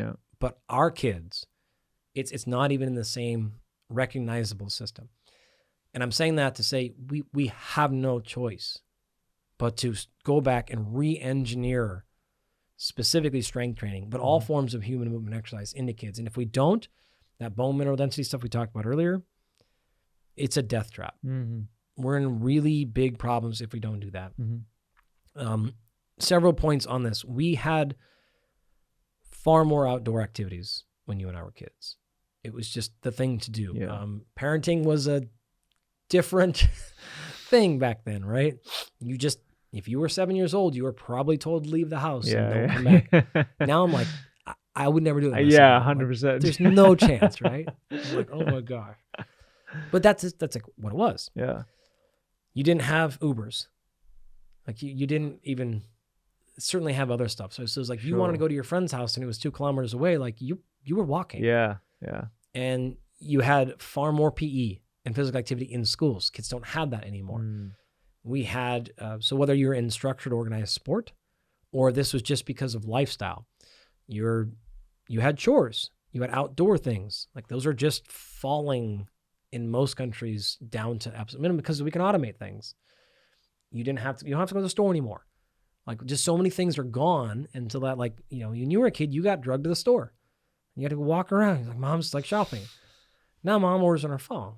Okay. So like now you got 40 minutes, an hour and a half back. That's not focused on movement. So we have to go and engineer this back in our job when we didn't have to before. Yeah. And with that realization, on top of the fact that, again, sport performance, I haven't said this yet, but involvement in sport is just falling, particularly in kids. Kids are not doing sports anymore. Really? They're going way down. Oh, wow. So this is a huge problem we're trying to solve. So you combine lifestyle, school, and sport all going down. Okay, so we have to replace that back in. The fourth component is parents are far less physically active. Your parents, when they got home from work, did not sit in front of the TV the whole day or on their phones. They were doing chores, they were gardening, they're doing whatever, running your butt around to sports, like doing all the little things, right? Or taking you to your friend's house, or like you were doing something. Well, parents aren't doing that. So kids are just following the lead of their parent, right? And so their parent is working more. The working hours are now, you're expected to be on your phone at least, directly or indirectly at all times. And so we have, and I'm just as guilty as everybody. They'll be like, oh yeah, I'll take you outside, but like, oh, okay, I got to finish this. I got to get back to this. Where when your parents got home, work was done for the most part, right? Like most of our parents, when they got home from work, they don't have a cell phones. You get the point here, right? Yeah. So you're not being as active anymore as your parents were. So then your kids are following that direct lead. And then they actually may be wanting to do stuff where you're like, I gotta do this Zoom. Because my company's also, we have a partner in China. So I gotta, your parents never did that. Your parents are not expected to work, not only at all times, but globally. Yeah. So time demands are different. I'm really hopeful that argument, I'll stop now, but you get the point here. Yeah. Like you start adding those little things, but there's 20 of them. Totally. It's adding up to a really, really huge change in kids. Yeah. So you have to make sure that you are getting them in sport. And if you aren't a sporty person or they don't like sports, my daughter hates sports. Oh, really? I have no, I don't know. How did that happen? I have no idea. My wife is ultra athletic. Yeah. Like played sports even in college. Like, and my daughter, it's just like, she's like, I'm a resting person. Like, you're what? My daughter's 90. Like she's a 90-year-old woman in a 7-year-old body. No idea, right? Yeah. So we have to like find different ways to keep her excited and interested and like try different stuff. Where like my son's the opposite, right? He's just like came out of the womb, like, give me basketball. Like, he just wants to do stuff. So, okay, great. We have to find different activities. Like she loves nature. She loves animals and loves plants. So we're like, fine. We're going on an adventure. Like we live in the mountains. So it's like, we're going to go up in the mountains, like we do whatever. And so she's climbing, she's solving movement problems. She's slipping, she's falling. She's like doing all these things. So I'm like, great. I'm like, yep. How are we going to get down from that, Dad? I'm like, you're going to jump. I'm not going to help you. Will you catch me? No, 0 chance. Like I'm not helping you at all. Right. Cause like, that's my only way. Like she has to learn. Yeah. We're going to do all kinds of stuff, climb trees. Like we're doing different things like that. My son likes that stuff too. But if I was like, yo, we're going to go outside and play golf. He's like, yeah, I'm in. Yeah. Like he just 100%. Yeah. I got to hit something. Cool. Like he's down. I don't have to convince him to kick and hit anything. Yeah. He's in. Or her, I have to make it. Uh-huh. We're going to play a game. We're going to blah, blah, blah. Like, okay, great. Yeah. So we have to put these things back in our sports. So sports are one avenue. If your kid's not into that, fine.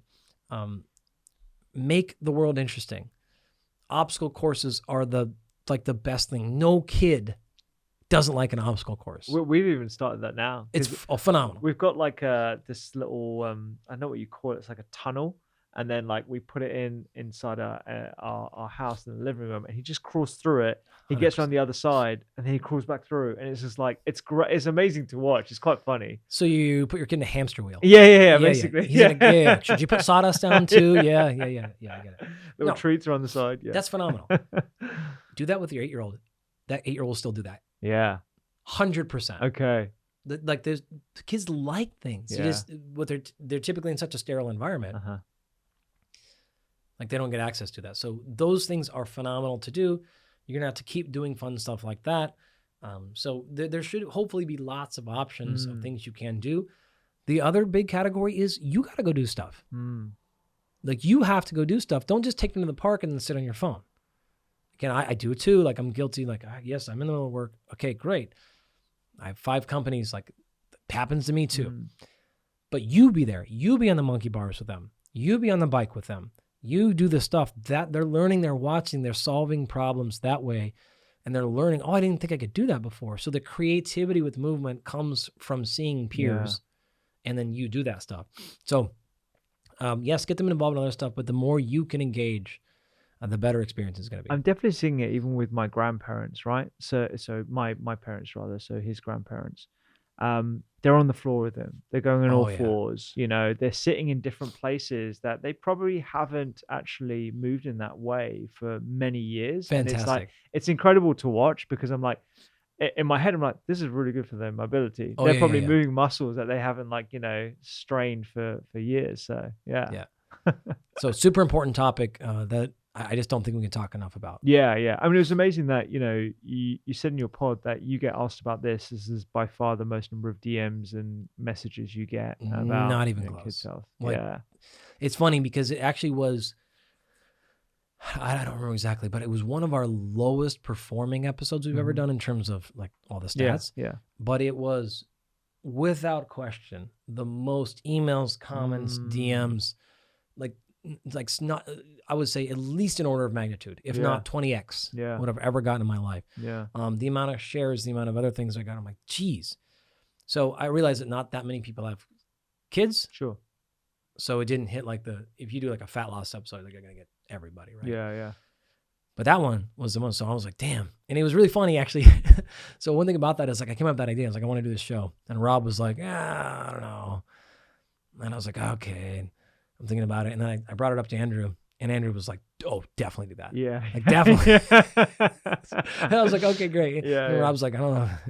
I mean, generally Rob's just like, do whatever you want to do. Like, it's like, if it's interesting to you, like, totally. Who cares? We don't never run our stuff based on predicted downloads or whatever. Yeah. Like, look at my show. You certainly said that's the least marketed like setup ever. It's something, but it's just like there, and Andrew was like, for sure do it. I'm like, yeah, thank you. So I'm like, Andrew said I can do it. And he's like, like Andrew doesn't work for me. Like I don't work for Andrew. Like what? It's we have one of my team members said to me, if you're interested, it's interesting. 100%. And so that's the sort of like culture we have here as well. Like we've done episodes on childhood nutrition, and again, it's the least sort of viral, if you like. It's the least sort of numbers. Like you see that too in your side. 100%, because you just the TAM is obviously lower, the addressable market, the number of parents out there, but the engagement is high. And I was interested in it because obviously with a kid now, so this is something that was super valuable to me, and I think for those people it's super special. So 100%, man. Well, suck it, Rob. Yeah. Fat loss. Yeah. Another podcast episode. We'll bring the viewers back here. We'll talk. This is the title card. Fat loss. Fat loss. She's got it. She's like, so I know how to handle here. We're loss, gonna go. Yeah. Let's talk a bit about fat loss. I know this is probably going to be an annoying question to ask in terms of, okay, what are the best ways to lose fat from an exercise perspective? I know it comes down to nutrition largely, and there's only so much you can do with exercise. But if there is someone, let's say, going back to the demographics in the 30s or 40s, and they're more into their aesthetics rather than, health and all that kind of stuff at this point, it's not until a little bit later that people tend to start thinking about mortality, morbidity. They're more like, okay, I want to look good at the beach, I want to go to the club, and I want to look ripped. In terms of fat loss, what are the exercises that we should be focusing on? I'll get to your answer. Sorry for the annoying question. No, it's not annoying at all. I'm smiling because I used to ask this in my class. Okay. So you have seniors and graduate students in exercise science and strength conditioning, and I used to ask them, all right, how many of you exercise? Like all their hands go up, right? And I would always say, all right, how many of you exercise? And you'd say that your top goal for exercising are the health benefits. And like half the hands would go up. And I'm like, look around, friends. They're all liars. And I'm like, tell me, not what you think. Tell me the honest answer. It's like, there's health benefits, right? But how many of you really are health is your, no hands? Yeah. How many of you want to look better? How many of you just feel better afterwards and energy? I'll believe those two things. 0 25-year-old is exercising for their health at 90.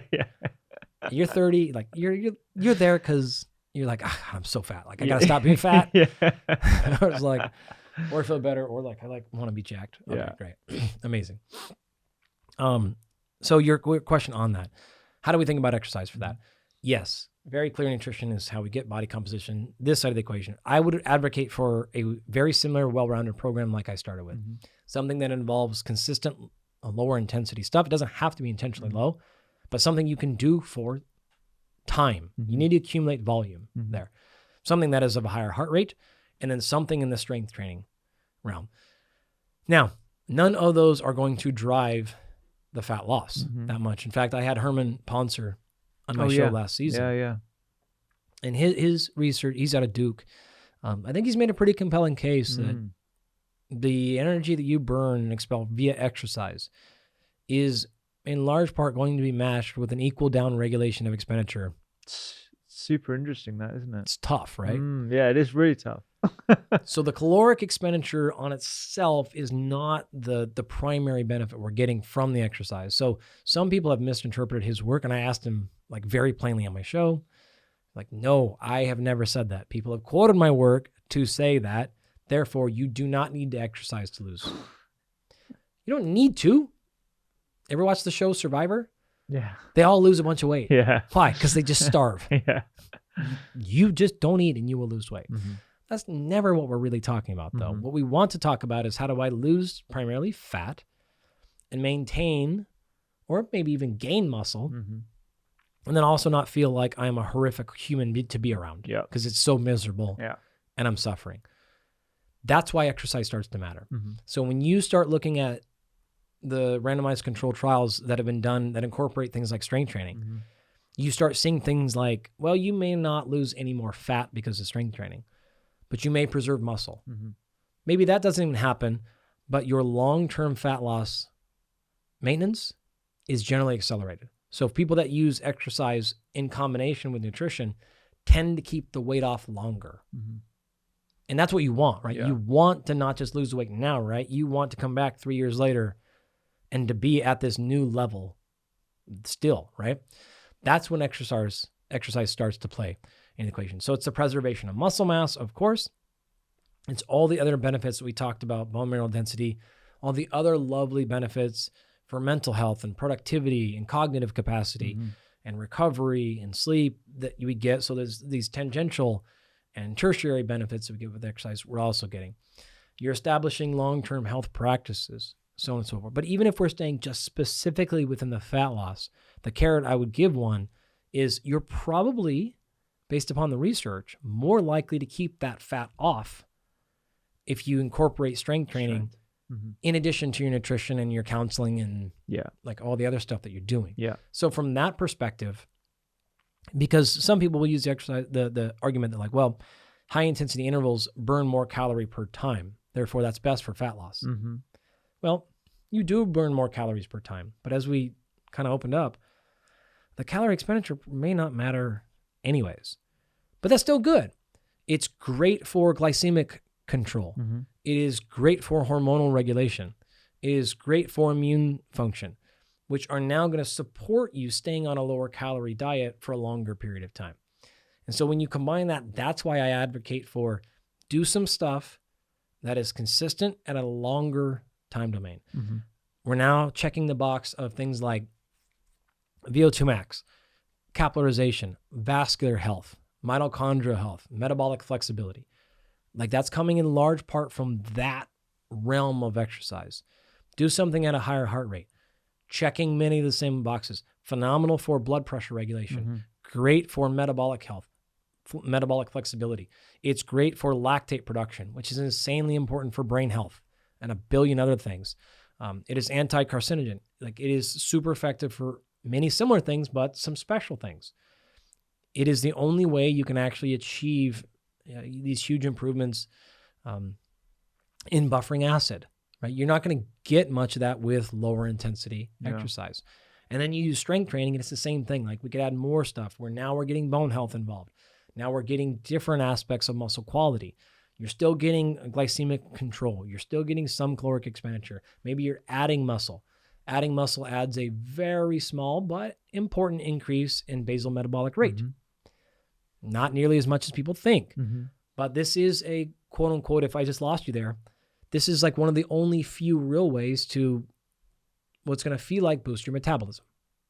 Okay, like we go into that, but that's going to start paying dividends over the months to years. Yeah. So when we look at those three major styles of exercise, and then of course, flexibility and mobility, like all that other stuff, but from the fat loss perspective, having all those in your program at some level, kind of checks as many boxes to keep that structure sound. Okay. And so it allows you to be on level that, the penthouse, just hitting the home runs, but the building is good. The plumbing's great. We're keeping everything tight, electrical. We're, the carpet's clean. Like all that stuff is being done so that it's easy for you to just show up, go to the penthouse and execute. Show up, go to the penthouse and you're not just getting undercut all the time. Because you got sick, because you got hurt, because you got tired, because make it easy to just execute. So what I'm hearing is a well-rounded suite of different exercise domains, strength, HIIT training, steady state exercise is better than putting all your chips into, let's say, steady state because you've heard somewhere that burns more calories per hour. Exactly. Okay. Now, one caveat that I will say, if fat loss is truly your only goal and you hate one of those styles, you don't have to do it. Okay. God, I hate intervals. Cool. Okay, well, you want to just lift weights and do... I don't know anyone that loves intervals, but I'm sure you know in your line of work. But sometimes we actually will have a very significant number of our clients who are addicted. I actually have a client who has logged over 5,000 Barry's boot camp classes. Oh my gosh, 5,000. Do the math. That's insane. So when you say like addicted to high intensity, yeah, we have them. Gosh, I'm doing the math right now. Yeah, do it. 365 a year. No way.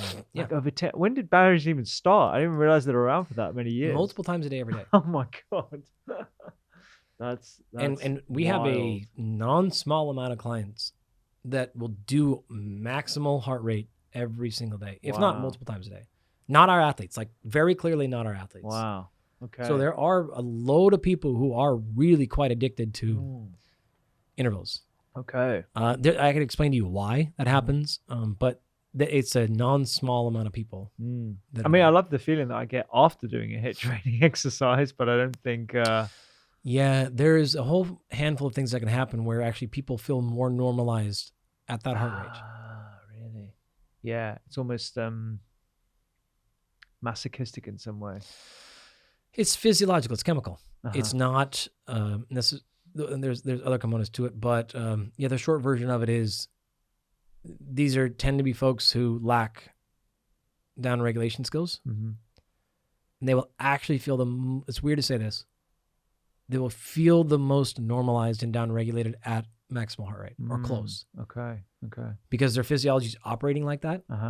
And now when their demand actually meets and is equal to the output, right, they feel the most normal. Okay. Because when they're not exercising, they feel way off kilter because they are. Yeah. And so instead of bringing themselves down, they bring it up to match. Wow. It's a very common thing. Super interesting. I didn't realize it was that common. Wow. Yeah. Like quite common actually. Wow. Okay. So for fat loss, the point is, if you love it, if you hate it, if you're like the opposite, like, oh, is this guy saying I have to do 30 minutes running on the treadmill? No, you never have to do that ever for fat loss alone. Or the opposite could be true. I hate weights. I'll do intervals. I'll do my berries camp. I'll do my group fitness class. Love going to yoga or Pilates. All right, we can get there. Yeah. We're going to have conversations and I'll try to like get you back into strength training. But I could be like, yeah, we can totally get there. You can have long-term sustainable fat loss that's done in a healthy way and never touch weights. Yeah. So I hope that people hearing this interpret this more as empowerment rather than like, oh, this guy got in there and said, I have to do it. You don't have to do any of those things. If you're a robot or you were like, I got to control you, that's what I would do. All three of those things. But you have the option to do any combination based upon, I just got burnt out on running. Cool. Don't do it. So am I giving you permission to never run again to lose weight? Yeah, totally. Am I giving you permission to skip the intervals? Totally. Am I giving you permission to do them because you like them? Yeah, fine. We can do whatever we want here because it's not the primary driver anyways. The one thing you can't do is eat too much. I can't give you permission for that one. Yeah. And we're never going to win that equation. Yeah. But we can, from an exercise perspective for this particular goal, well, we got options. We got lots of options. So do the thing that you're going to be the most consistent at. Yeah. That you're going to try the hardest at. Going to keep you the healthiest. The thing about fat loss, you can't have these huge breaks and losses. Don't fall off the wagon for 6 weeks. Come back. Stay tight. Minimize our likelihood of failures and our big, huge glaring holes and performance anchors. And then you still got to get challenged. You're still going to have to do some stuff you don't want to do. But find what is an acceptable suffering and live there. I love that. Acceptable suffering. Yep. So we've talked about bone health. We've talked about improving muscle health, the importance of exercise for kids, particularly strength training. We've quashed some of those myths and fat loss. I'm intrigued. We talked right at the start about how each person has their own individual goal. What's your goal right now? I mean, you're traveling, you're over in London at the moment. Like what are things that you're keeping tight in your own exercise regime? Like my personal fitness? Yeah. Oh yeah, cool. Okay. So we are currently sitting here in October. In fact, we just turned October, right? Yeah.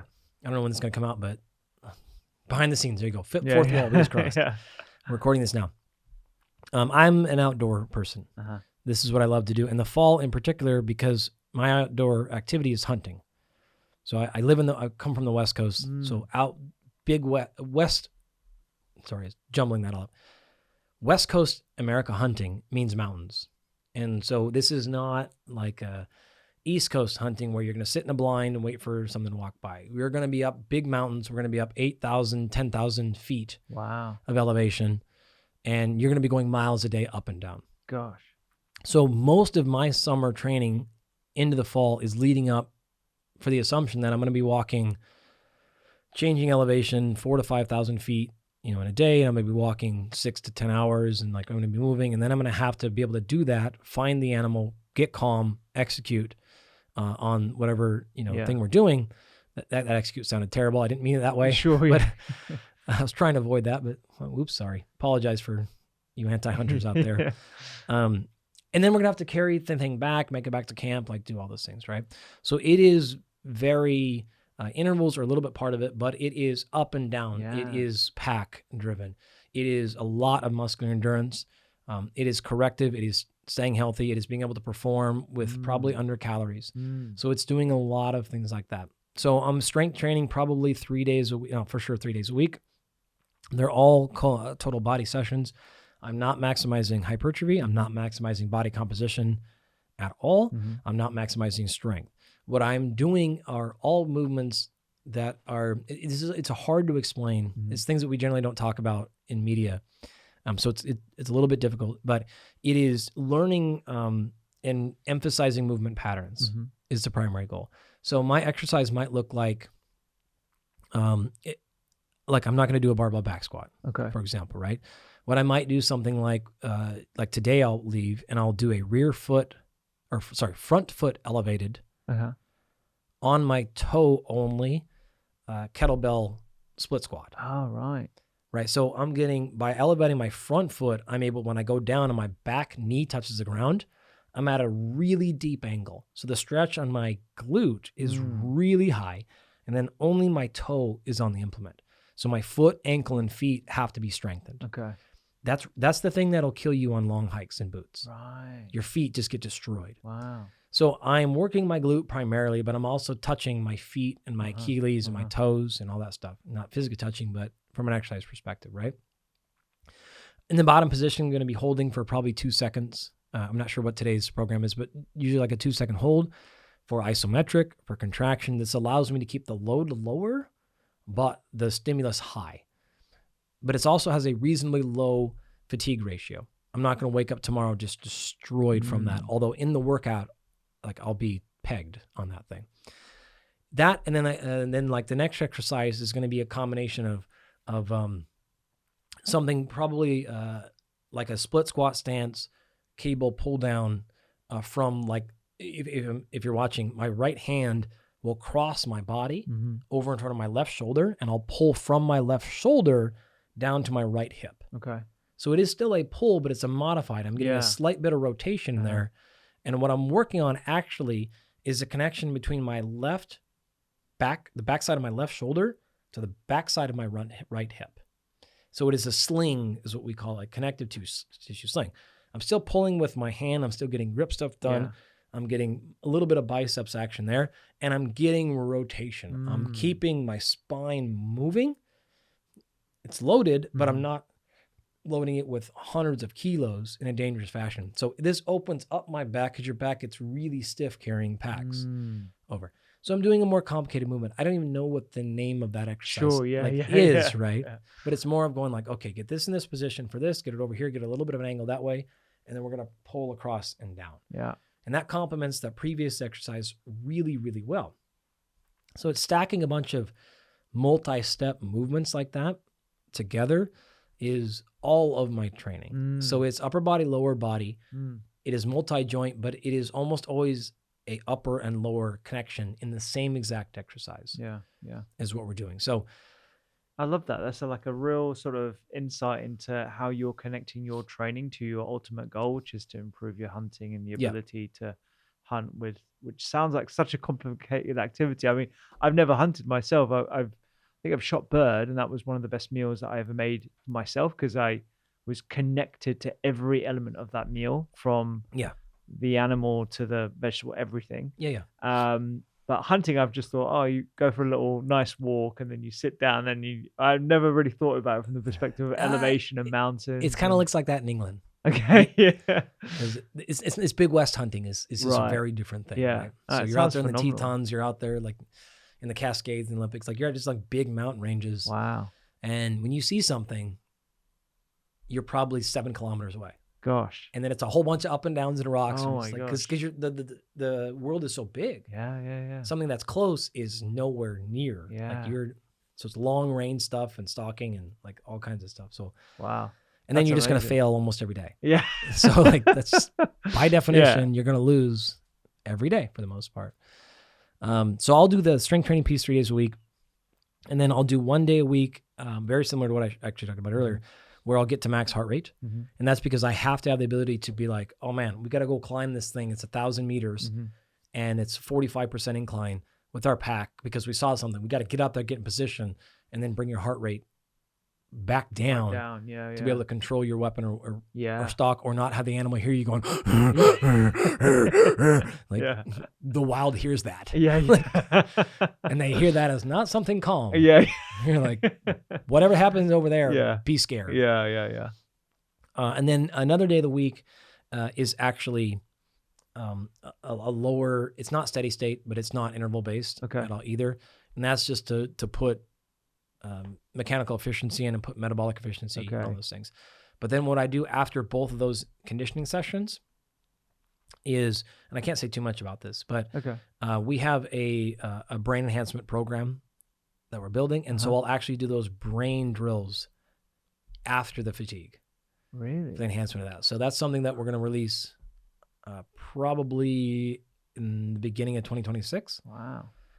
But that's a program that, that we're like getting it done. So we're intentionally doing that post-fatiguing exercise for some other reasons. But that is a part of my program right now. And it's just awesome and miserable at the same time.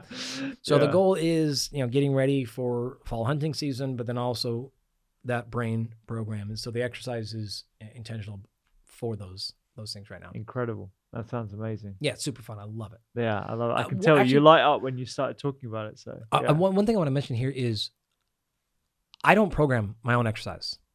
Yeah, because you said actually just then you didn't know what you were doing. So I'm imagining someone else is doing it. I have a coach. Yeah.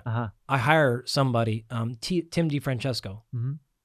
I pay him. I've been paying him for years. And that's an important point because even someone like me, you're never going to be your own coach. It's very difficult to write your own programs. And so he is so much better of a coach than I am for me. Like so much better. Yeah. So I will, as long as I can ever afford it, always hire somebody else to write my programs. I think it's a very, very good idea. Even if you know your own stuff or you can. If you can afford it, I would really encourage that. That's a great insight. We're going to wrap up with some quick fire. I know this isn't very quick fire, but let's try and keep it quick fire. I'm never quick fire. You mean 15 minutes per answer? Yeah. Copy that. That's quick fire in Andy world. We've covered so much, and there's this. She's like, I have to produce this. I'm sorry right now. Apologize. Shit. We literally could have talked for another. I've hardly gone through any of my questions. What are some key markers of long-term health and exercise performance that are like nice to have versus the ones that you think are like essential in terms of, I do my VO2 max now every year. I think that's great for me. It's a really good overall marker for my health. Like what are some others and whether you agree with that as well? Yeah. VO2 max, of course, is a great starting place. I think once a year is, you're still super young. So if you want to push that out to once every couple of years, you could, but it's great. Affordable. There are scalable versions of it now. If you can't run, you can do it on a bike. If you can't bike, you can do it like lots of different ways. So that's a great one. And you've probably talked about why that matters. So super important one. Some test of leg strength. Whether this is a leg press, you don't necessarily have to do a 1 repetition max. You could do an estimated one. So if you're not comfortable literally going to your highest possible, find a weight that you think you're estimating you could do between 4 to 12 times and put it on there and do as many as you possibly can. And then go to the internet or go to AI and look up the conversion equation. So I did 9 repetitions at 75 kilos. My estimated 1 rep max is, and then it'll tell you what your estimated 1 rep max is. Yeah, because I'm not confident to do a 1 rep max on my own anyway. So yeah, that's great. Tons of estimate equations out there. They're not all the same, but they're going to get you, like for this goal, for this person, they'll get you close enough. So that's really good. If you can get some reasonable test of body composition, that is great. We should be paying attention to that. Ideally, you do that probably every quarter, if not more, because you can, even if you're buying a 50-pound scale and it gives you an estimate. Is it perfectly accurate? No. But you could do that at home. You could repeat it frequently. The reliability will be there. So maybe the number is off a little bit, but what you are looking for in this case is what's happening over time. Am I gaining, staying, maintaining? So it doesn't need to be a DEXA scan or anything like that. It can just I would do a DEXA scan for bone mineral density. And I would do that probably at least once every 5 years. At what age? If you're listening to this. Oh yeah. Just if you're listening. If you've never done one now. Yeah, do it now. Now, I don't care. Like I differ from the medical community. I'm not an MD proper like you are. I'm a PhD. But I think those the constant numbers that we say is something like after age 45 for females. There's no good argument to not do it at 25. Yeah. Now, don't do it every year. You shouldn't. If you're 25 years old and your bone mineral density is fine, you should not do it once a year. In fact, it's probably actually legitimately bad for you. Yeah. at that point. But there's no reason to say, okay, I'm going to do it at 20. I'm going to do it at 30. I'm going to do it at 35. Maybe every 5 to 7 years. And then when you get past that, or if you have issues, you can do it every 2 years or every year. But past that is probably unnecessary. So I don't think it's a smart idea to do a DEXA scan every single year unless you have reason to do that. You can get body composition in other ways. Yeah. Like that's why I mentioned pay $50 and get a scale or something like that. Even if it's not as accurate. I would recommend a grip strength test as well of some form or fashion. I would recommend some sort of movement assessment. How are you moving? What does your technique look like? On walking, on running, on all of these things, some sort of biomechanical assessment. I would recommend some sort of core strength test or profile or something like that. Because these things are gonna break down. You're not gonna see any data that is a huge predictor of mortality, but no one's done that scientifically. Yeah. So it's not like it's been tried and failed. It's just great. But we certainly know if your core gets weak, problems. How can I assess my core strength? No standard method here. Okay. A million ways you could go about it. What matters is just to be consistent. Okay. Pick a test, do it under the same standards, and then you have some baseline. So whether it's like the number of leg raises I could do on the machine at the gym, or like number of crunches, or like torso movements. Probably the most common one here is going to be like a plank. Okay, yeah. Yep. Timed plank, lateral planks. Great. Don't love that exercise, but again, a grip strength test isn't super awesome either. Sure, yeah. It's just an easy test that can be scaled. And you don't have like technical changes happening. Like, okay, it's like consistent. So I would do those. One thing that we do that we advocate everybody is we have a very special program where we will put everybody through an MRI machine, but we're looking at muscle symmetry and total muscle volume. So this is not cancer detection. Yep. It's none of those things. We can actually run you through and we can get a 3D model of every muscle on your body. And we can see symmetries. We can see how this is progressing over time. I would recommend doing that. Again, I like the DEXA. Yeah. Not necessarily with something you have to do every year, but something you should do as soon as possible because you want to know baseline. If you get hurt, you want to know that you are truly back. Yeah. You want to know that your training is progressing and you're starting to be like, wow, I'm fine now, but I'm starting to see that my vastus lateralis has grown by 12%, but my medialis went down 2%. And now that happened 3 years in a row. You better do something now. Yeah. Right. Okay, we change.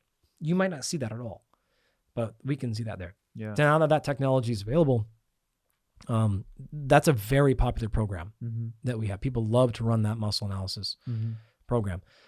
I would do a really comprehensive blood analysis, biochemical screen, right? Obviously, I've got a conflict of interest pretty hard on this one, but do it through whoever you want. Yeah. Right? Use whatever, but you want a true baseline, even if you are asymptomatic, even if you, and I'm actually fine with you taking no action. Don't make any changes, but just have it as baseline. There's no reason you shouldn't do that every year. Every 6 months, if you're more aggressive. You can do it every 3 months if you're really aggressive or have a specific thing, but you don't need to do it past that. But a single, at minimum, what's called a CBC CMP, you're very familiar, right? Yeah. Maybe a lipid panel, maybe a small hormone panel, 80 to 100 markers every year. And if you don't know how to interpret them, fine, don't take any action.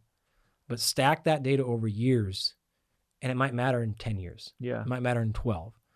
We see this a lot with things like testosterone in men. Yeah. And so people come in, they want testosterone. To be really clear, we do not do that. I'm not against it, but that's not what I do personally. So don't come to me trying to get tests. Like, I'm not going to do it. I don't even have the ability to, right? But where we're seeing this is like, oh, my testosterone's low. Like, okay, what do you mean low? And then whatever answer they say, I don't know. Like, I don't know if that's low. I have no idea. Like, unless you're clinically, medically low, I'm going to send you to an MD. Like, you can do a group. I have no idea.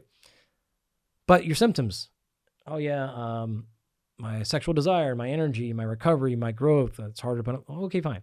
I have no idea if that's because your testosterone. If I go, all right, what did you look like when you were gaining a lot of muscle? I have no idea. Well, then I have no idea if it's your testosterone. Yeah. Your testosterone might be higher than it's ever been. It is somewhat related to muscle, but it is very loosely related, like very lowly related, way lower than people realize. Now, exogenous testosterone is a totally different thing, right? Sure. But your endogenous concentration of total testosterone like tells me very little unless it is truly clinically low, which is rare to happen. So my point with all that is you just want a baseline. And so we see this happen with people that have had that, where people can come in and we can look and go, yo, you are at 400 right now. But when, 15 years ago, you were at 410. That's no different, right? In terms of testosterone, 450, 400, that's the same number. So this is clearly not a testosterone issue. Yeah. This is something else going on. Awesome. And then go, oh, okay, sweet. Yeah. And it's relieving. Not everyone wants to just come in and get testosterone, but they feel hopeless and lost. And they're just like, I'm not feeling good. And I'm feeling the signs that are associated with low test. So there's more to the story than just total testosterone. Totally, but you get the point that I'm trying to make is when we know what you look like when you were awesome, now I understand if this is really the problem or it's something else. Yeah. And so you just eliminate so many false flags. Totally. Yeah. Positives and negatives by having really good, particularly blood chemistry background. And then the last component I would have would be the same thing with sleep. Get a really in-depth sleep analysis done. Again, I have conflicts of interest. This is what my company does. I'm obviously advocating for that, but for the same reasons. Even if your sleep isn't terrible right now, if you do end up having a problem, I have to know what was normal for you. That is so much easier to coach when I can come back and go, oh, you're super concerned about your REM? Oh, you think that's your REM sleep is an issue?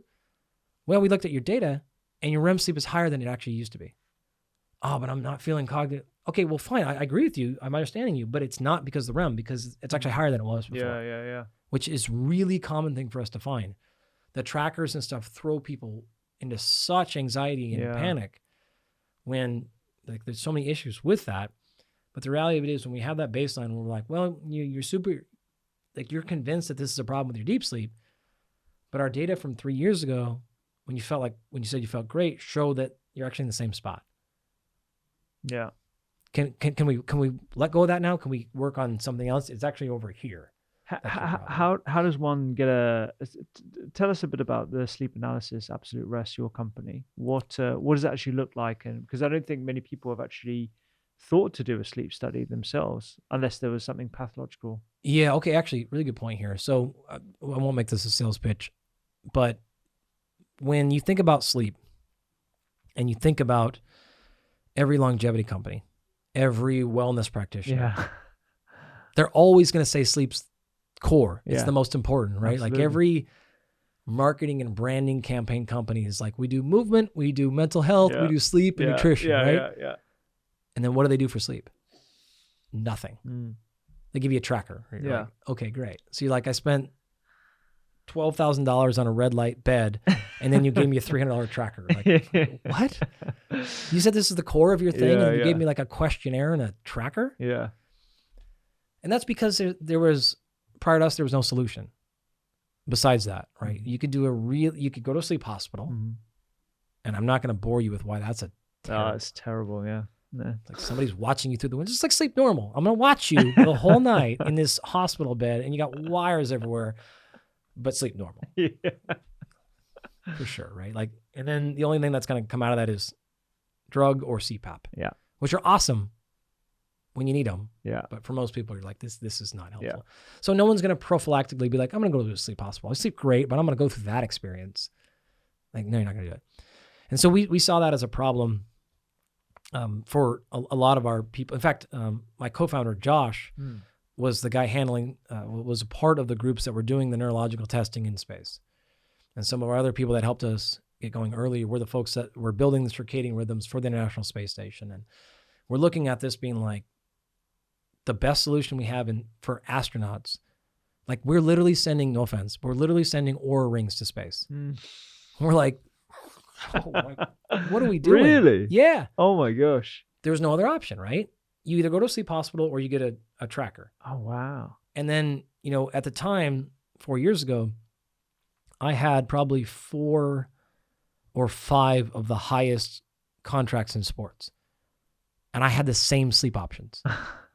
So I'm like, cool, home dude just signed a $600 million contract. And I'm going to give him a $400 wearable.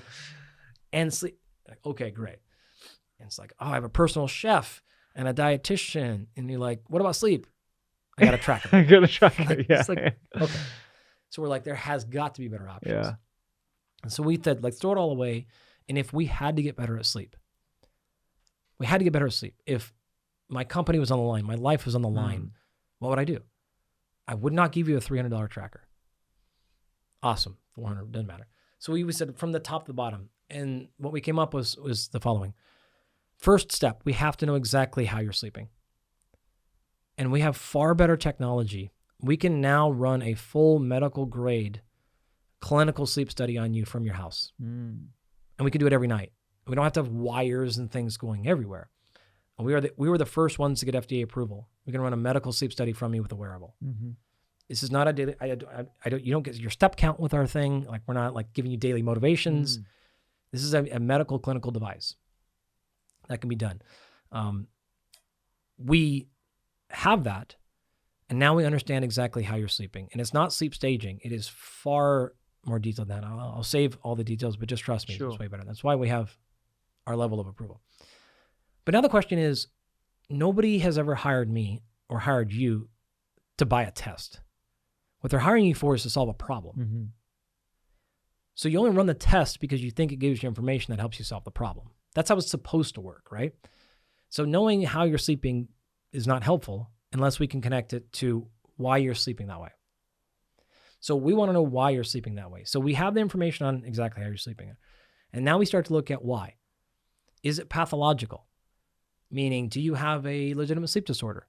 Do you have insomnia? Do you have sleep apnea? Do you have RLS? Is it subclinical? Maybe you don't hit a threshold for a disease, but it is not tremendous, right? Why is it? So is it pathological? Is it your tongue? Is it your neck? Is it your throat? Well, maybe it's none of those things, and it's environmental. In fact, we just published a paper this weekend on the environmental factors impacting sleep. Right. And this is everything from, you got your CO2 monitor here, right? You're welcome for that. We've been pushing that for years. CO2 concentrations will destroy your sleep. And you can't smell it, you can't hear it, you can't taste it, right? CO2 concentrations in your bedroom can hammer it. Dander, allergens, pollens. Some people bring in plants into their bedroom because they're like, oh, like cleaner air. Those things, some of them have pollens, and they start messing with your nostrils, and then you wake up when your nose is a little bit clogged, and you start mouth breathing. And so we can measure that stuff. We can see things like dander coming from your dog's bed and getting on your sheets. So we can actually measure and say, like, this is actually what's happening. It's impacting you this way.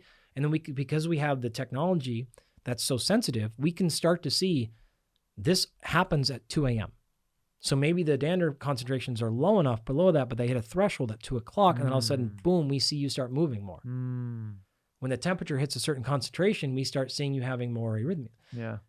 So we can directly tie what's happening in your sleep second by second to exactly what's happening in your environment. Or it's none of those things. And we're like, no, it's not. Of course, temperature and light and all that. We will actually go to people's house throughout their entire house and measure the lux and melanopic light at every individual light in their house. Oh, wow. So it's not just how bright it is. It's the type of wavelength. It's all that stuff. It's the position. It's the angle that it's hitting your eye. Like, we can get to this level of detail. Some people are like driving themselves nuts because they're like, I have a 90-minute routine. I don't touch my phone. I got the blue light blockers. Like, I got all this going on, and I still I'm on all of Andrew Huberman's supplements. Like, I'm doing all of it right. And it's like, I still can't sleep. And we're like, yeah, because it had nothing to do with that. It had everything to do with the CO2 in your room, or the plant you put in there, which you thought and generally is a good idea. So it's the specificity. When you have all the data, we're able to come back and be like, for you, throw away the supplement. Throw away the blue light blockers. They don't matter nearly as much as people think they do. Or for you, it might. It might be everything. It might be none of that stuff and be like, you actually will need blue light blockers. Like, you might be a hyper responder to light. But we'll know. And so you don't have to guess anymore. So it's the environmental factors. It's pathology. It could be behaviors. It could be lifestyle. It could be nutrition. It could be something in your blood. It could be a genetic marker. We're looking for anything possible that is explaining exactly why you're sleeping, which allows us then to deploy a very simple and specific solution for you. And then because our technology is so scalable, we can continue to measure that every night. And so now the intervention we gave you, we will know exactly how it's working or not working, which happens too. Like we're not perfect either at predicting all the complications in a human's physiology, but we take the guesswork out of it because we will directly measure it. And we're not just gonna be like, oh, try this for 6 months, hope it works. Yeah. Ongoing action, ongoing monitoring, ongoing measuring, working directly with sort of our team. Love that. So the approach is, it's not a tracker. It's not a wearable.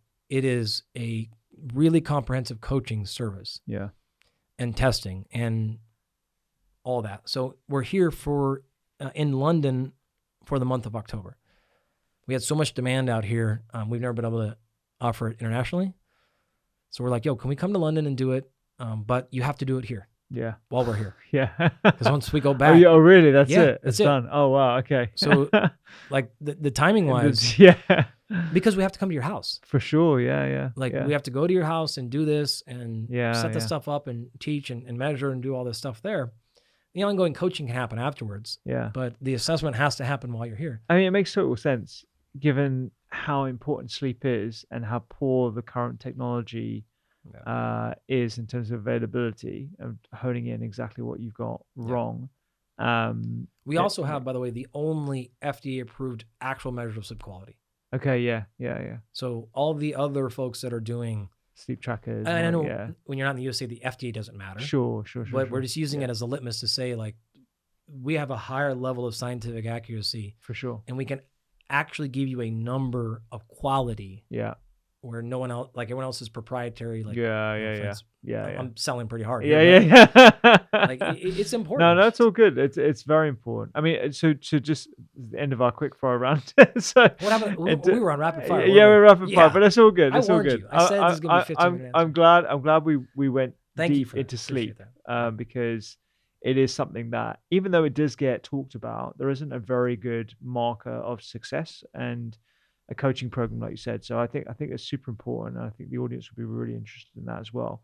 But what I'm hearing in terms of the quickfire, like VO2 max, measure of leg strength, body composition, bone mineral density, grip strength. I mean, all these different things. I mean, a lot of them are very accessible and easy to achieve. And I think this will give you a global understanding of like how fit you are and just, how important that is for overall being.